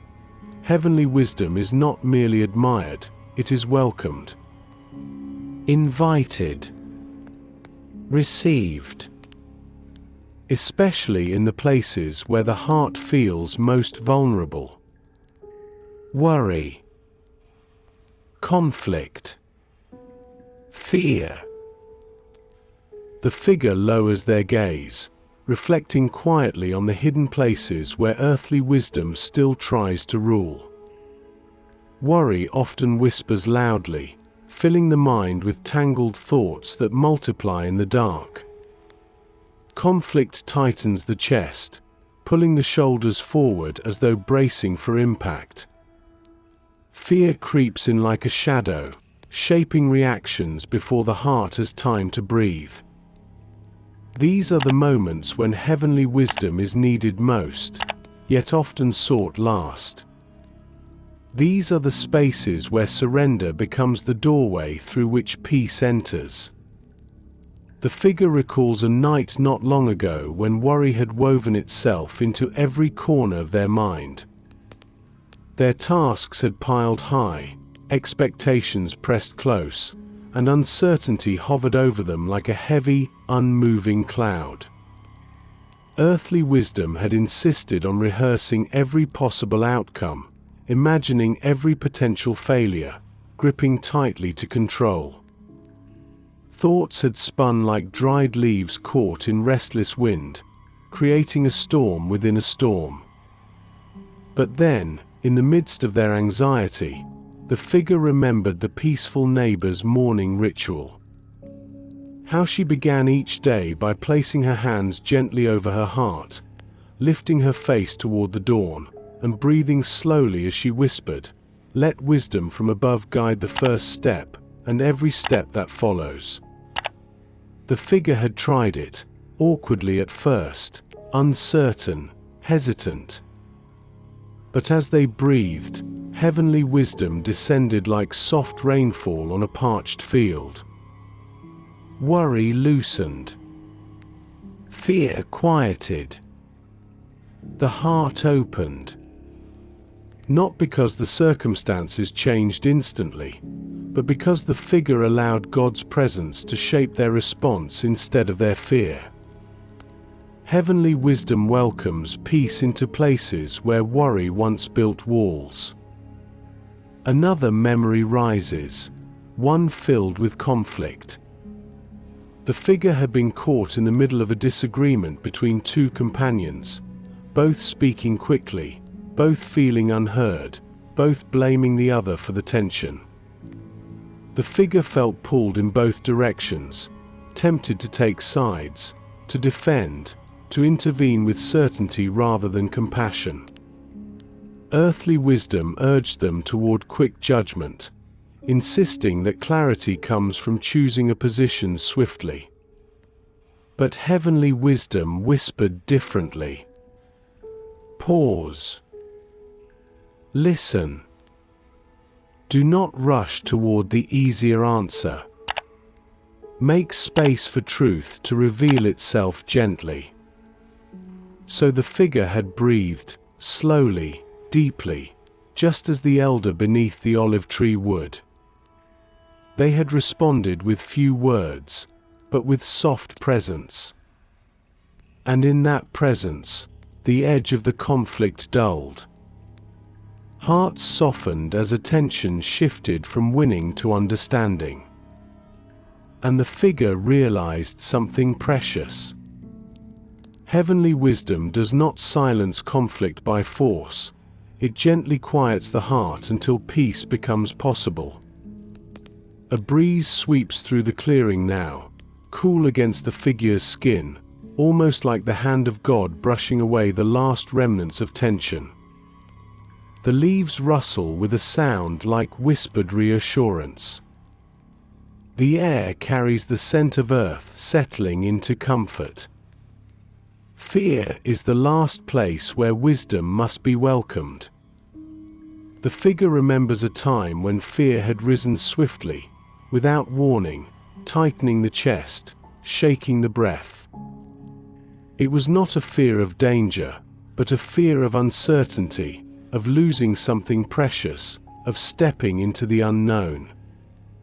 Fear had wrapped itself around the heart like thick vines, pulling tight, closing in. Earthly wisdom had pushed for retreat, for self-protection, for avoiding risk. But heavenly wisdom asked something deeper. Be still. Listen. Let peace be your guide.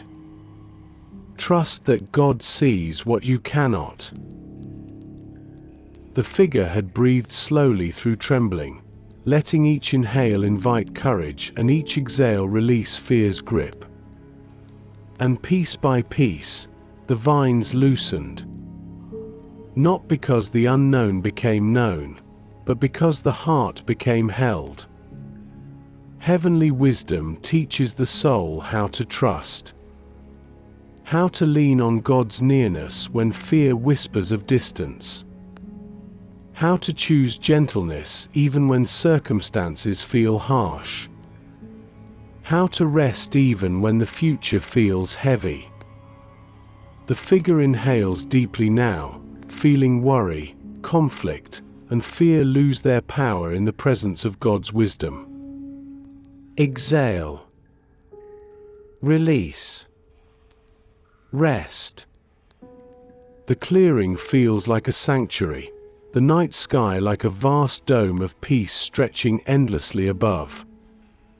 In this moment, the figure understands something tender and profound.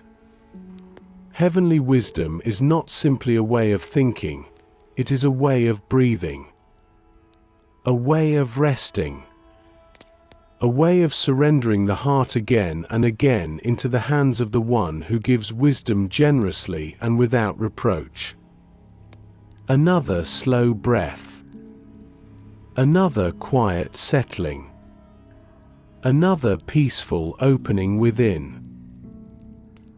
Night has reached its softest hour, the kind of hour when shadows no longer feel like darkness, but like gentle companions resting quietly along the edges of the clearing. The figure remains seated on the smooth stone, body loosened, breath flowing in long, unbroken waves, heart unfolding into a deeper stillness than earlier in the night. This is the hour when the soul becomes honest, the hour when the noise of the world has faded far enough away for the heart to hear its own deeper rhythms. And into this hush comes another invitation from heavenly wisdom, not a lesson of thought, but a lesson of breath. A slow releasing, a quiet receiving. A sacred rhythm that says, breathe out strife. Breathe in the peace of God.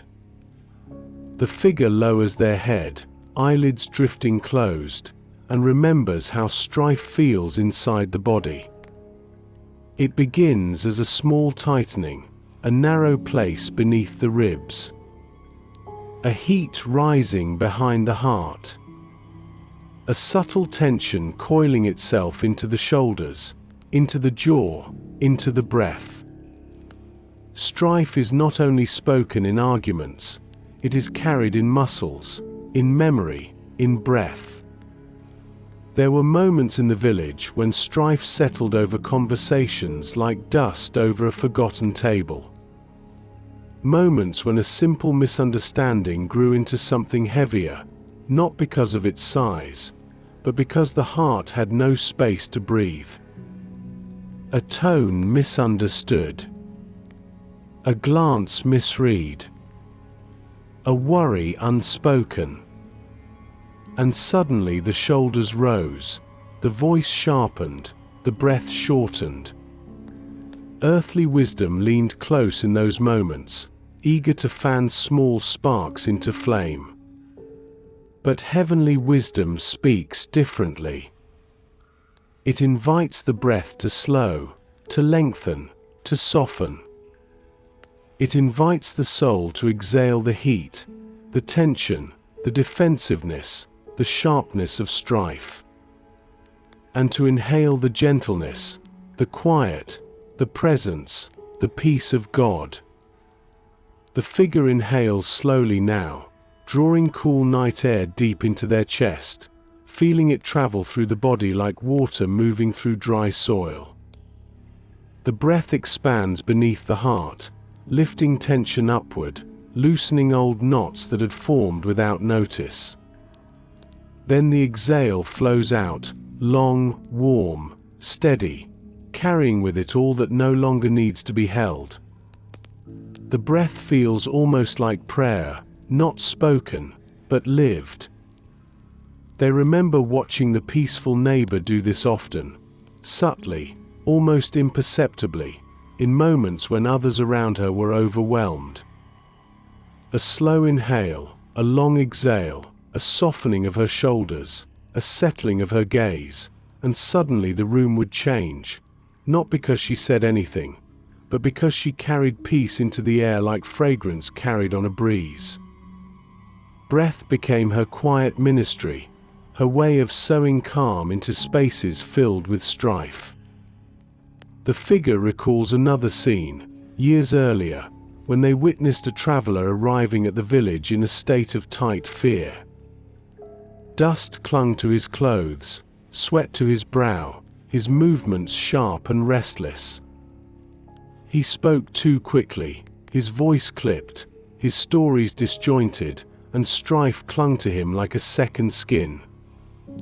But an elder invited him to sit beneath the olive tree, offering neither correction nor inquiry, only the gift of slow presence.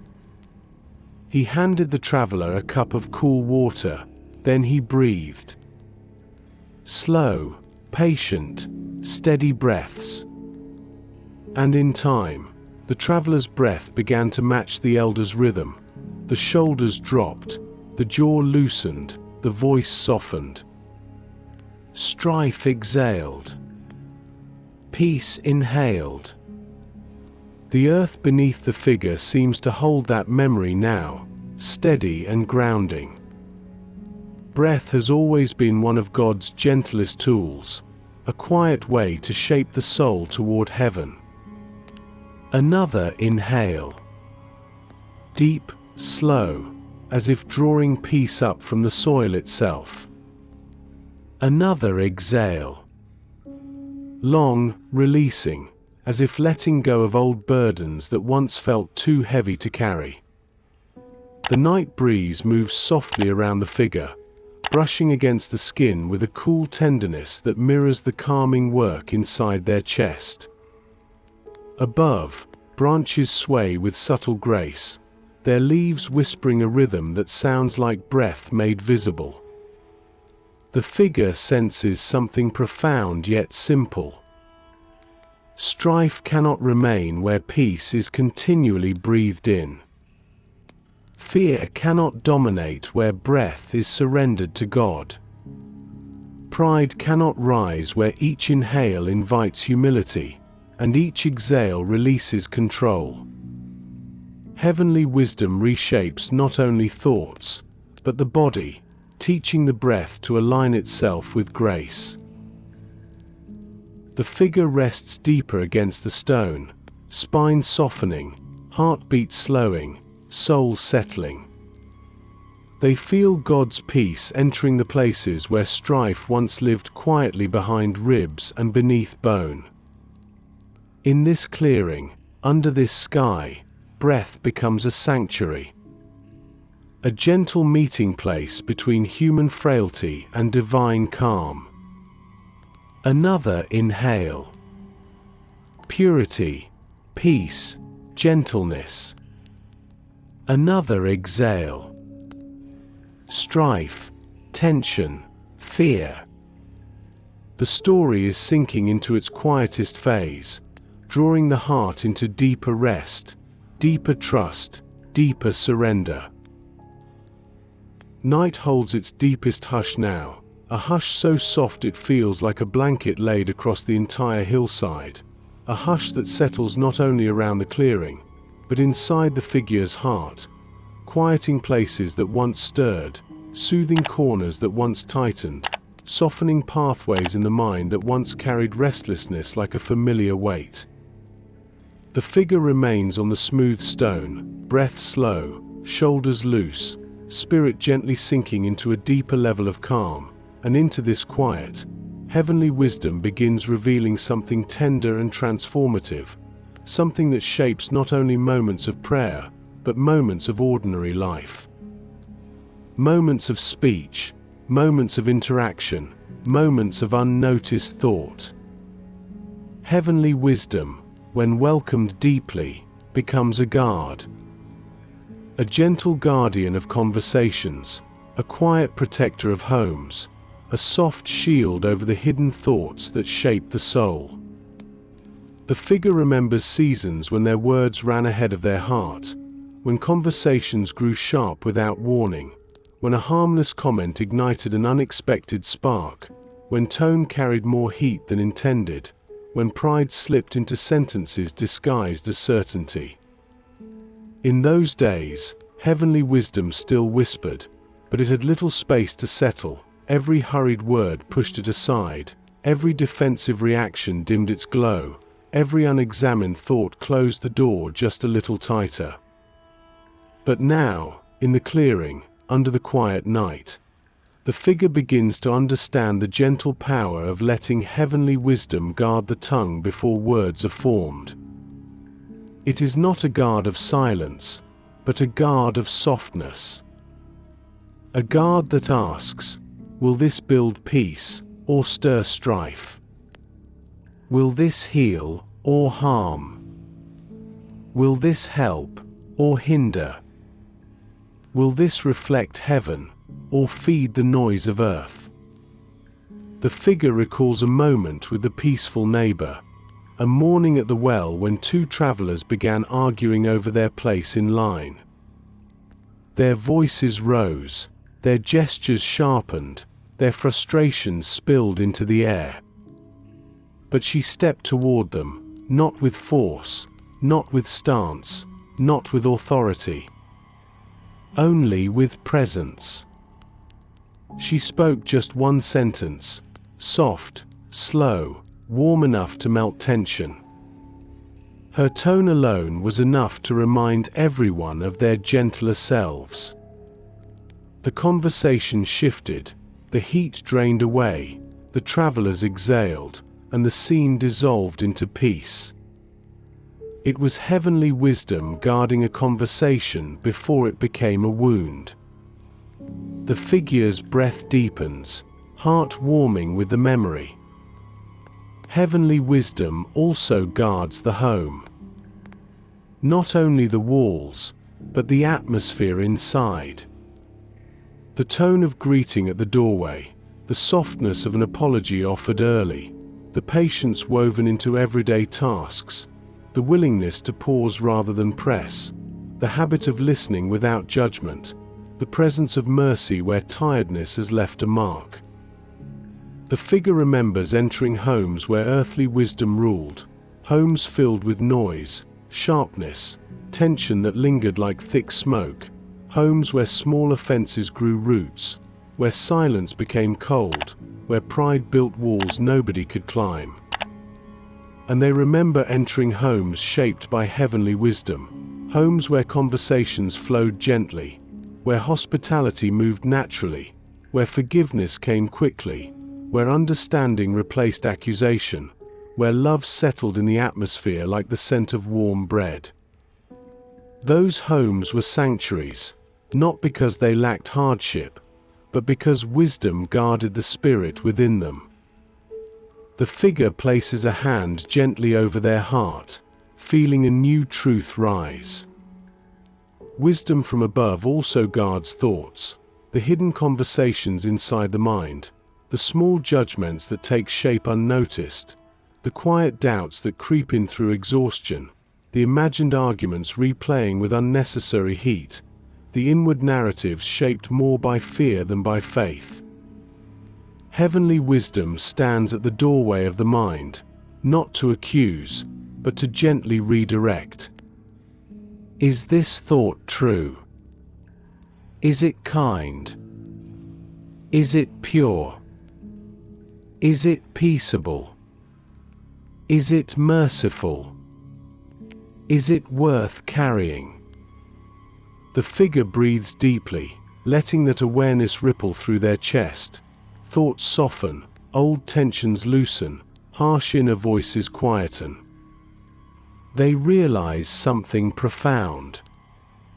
Heavenly wisdom is not loud, it is gentle, but its gentleness is its strength. It protects without force, guides without pressure, guards without imprisoning. A breeze moves once more through the clearing, cool, slow, brushing like a soft hand across the figure's face. The leaves above sway in a rhythm that matches the rise and fall of breath, a quiet reminder that the heart, the home, the mind, and the mouth all rest more deeply when wisdom from above watches over them.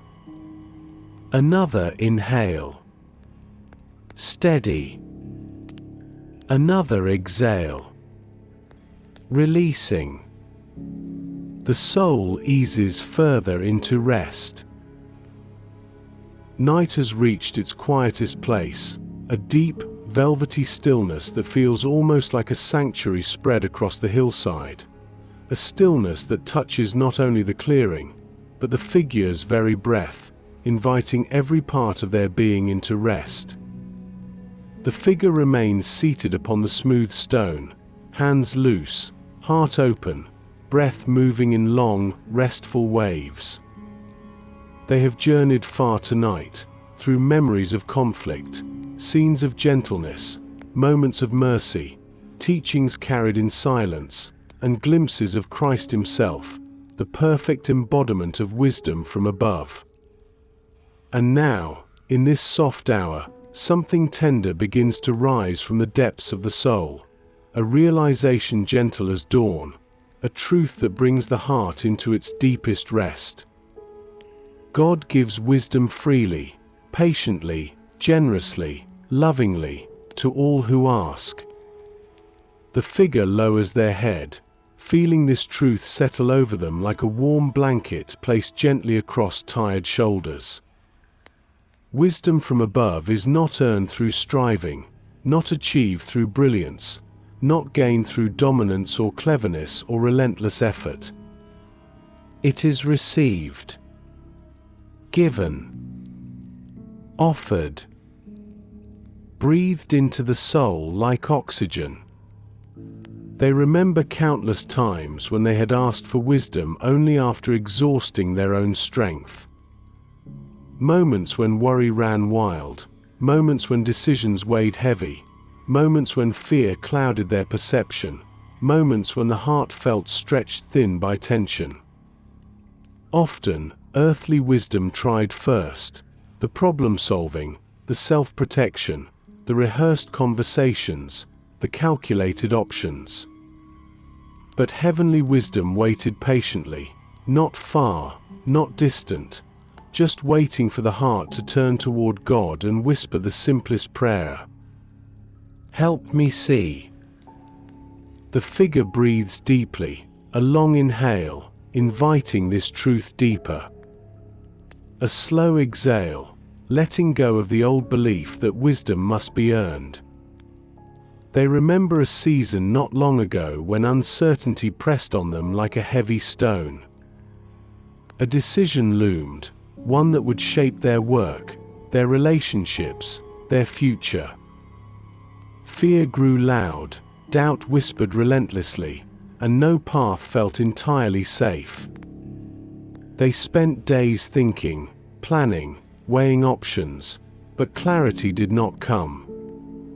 Only when they finally sat alone, hands open, heart vulnerable, voice soft, only then did wisdom begin to descend. Not as a sudden answer, but as peace. A quiet confidence that settled inside before the path was even clear.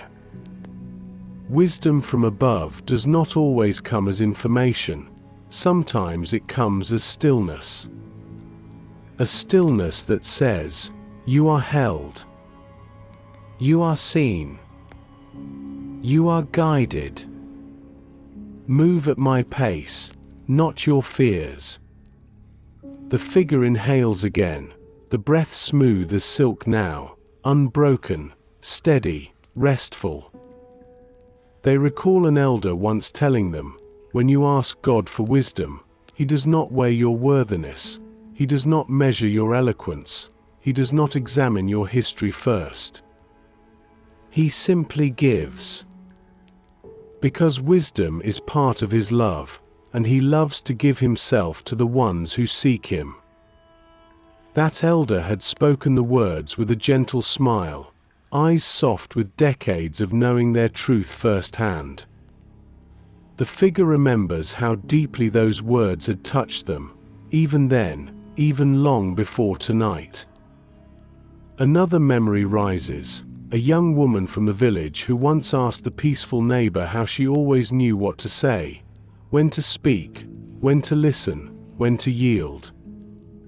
The neighbor smiled, a quiet, humble smile, and placed a hand over her chest. "I ask for wisdom every morning," she said, "and God never fails to give it. Sometimes I sense it immediately, sometimes I receive patience, sometimes I receive mercy, sometimes I receive silence, but it is always wisdom." That truth had stayed with the figure like a small flame glowing in a safe corner of the mind. God gives wisdom in the form the heart needs most. Peace when the mind is racing. Clarity when decisions overwhelm. Mercy when anger rises. Yielding when pride stiffens. Stillness when fear trembles. Strength when gentleness feels costly. Patience when time presses. Love when understanding fails. Another breath flows through the figure's chest, deep, slow, almost luminous. The clearing seems to glow with this awareness, not with light seen by the eyes, but with the soft, warm radiance of truth resting on the soul. Wisdom from above is not distant, not subtle, not scarce, not reserved for the few, not locked behind knowledge or age or status. Wisdom is a gift poured out freely by a generous God, a God who delights in giving His heart to those who seek Him. The figure feels their entire being relax into this truth. The shoulders soften further, the spirit quiets, the breath deepens, the mind unclenches, the heart releases. There is nothing to earn tonight, nothing to prove, nothing to defend, only a Father who gives wisdom like a calm river flowing toward the soul. Rest rises like a tide inside the figure, soft, slow, steady. Night has grown so deep, so quiet, so gentle, that it feels almost like a living presence in the clearing, a presence that watches, protects, breathes alongside the weary soul resting upon the smooth stone. The figure remains seated, though their body feels lighter now, softened by peace, supported by the earth beneath, embraced by the silence around, held by the wisdom above. Everything learned through the long night has gathered like soft threads woven gently into the heart. Whispers of peace, memories of mercy, images of gentleness, lessons of yielding, moments of clarity, and glimpses of Christ Himself, walking with the quiet confidence of heaven's wisdom. All of it settles now, not as thoughts to examine, but as comfort to rest in. The clearing around the figure looks different in this late hour, not because the landscape has changed, but because the heart seeing it has changed. The stars feel closer, the breeze softer, the darkness warmer, everything carrying a sense of nearness, as though heaven's wisdom has drawn its arms around the hillside. The figure draws a long breath, slow, deep, restful, and feels the night enter gently into their chest, not with heaviness, but with quiet reassurance. They remember nights in the past when darkness brought unease, when quiet spaces felt too large, too empty, too uncertain.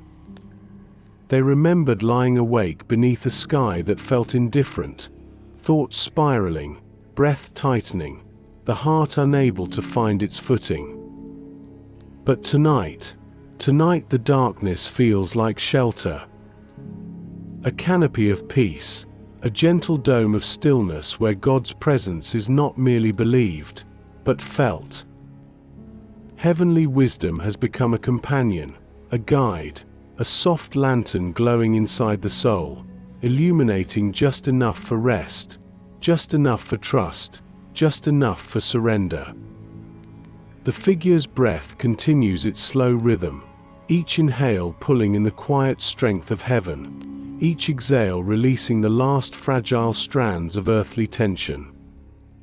Even the small muscles of the face relax, the jaw softens, the shoulders sink a little deeper, the chest feels unburdened. They tilt their heads slightly upward, eyes tracing the faint shimmer of stars scattered across the sky. The constellations seem still tonight, suspended in silence, witnesses to the transformation that has taken place beneath them. For the heart that once wrestled with earthly impulses, sharpness, hurry, fear, pride, anxiety, defensiveness, now rests in a gentler rhythm. A rhythm shaped by wisdom from above. The figure feels a warmth spread through the chest, a quiet awareness that God has been near all along, guiding each memory, softening each thought, lightening each burden, settling each breath. The lessons of the night feel less like teachings and more like a presence, a tender shaping of the inner world by hands unseen, hands patient enough to wait, gentle enough to comfort, strong enough to guide. Heaven's wisdom has become like the night breeze, subtle, faithful, soothing every time it touches the skin. And as the figure sinks deeper into stillness, they sense something beautiful. They are no longer observing heaven's wisdom, they are resting beneath it. Resting within it. Resting because of it. A soft wave of gratitude rises, slow and warm, gratitude for the peace settling in their limbs, for the clarity resting on their mind, for the mercy softening their spirit, for the nearness of God holding them in this quiet hour. The clearing feels almost luminous with peace now, moonlight spreading across the ground like a gentle blessing, breeze moving like a slow breath, the earth cradling the figure with steady care. They exhale one last long breath, releasing every remaining trace of the day. and inhale deeply, drawing in the fullness of the night's calm. In this moment, the figure knows that heavenly wisdom is not merely a way to live, it is a way to rest, a way to trust, a way to sleep under the watchful care of the one who never slumbers. The world feels safe here, not because circumstances changed, but because the heart did. Settled, softened, guarded, held. The figure lets their breath slow even more, letting the quiet wrap around them like warm dusklight, letting God's wisdom cradle their soul into peace. The night has reached its most tender silence, a silence so soft it feels like a breath resting against the edge of dawn, a silence that wraps the clearing, the hillside, the figure seated upon the smooth stone, in a calm too deep for words, too gentle for thought, too peaceful for anything but rest. The figure sits quietly, though even sitting now feels more like floating, floating on breath, floating on peace, floating on the gentle nearness of God that has settled over the night like a warm mantle. Every lesson of the evening, every memory, every whisper of heavenly wisdom has woven itself into a soft cocoon around the heart.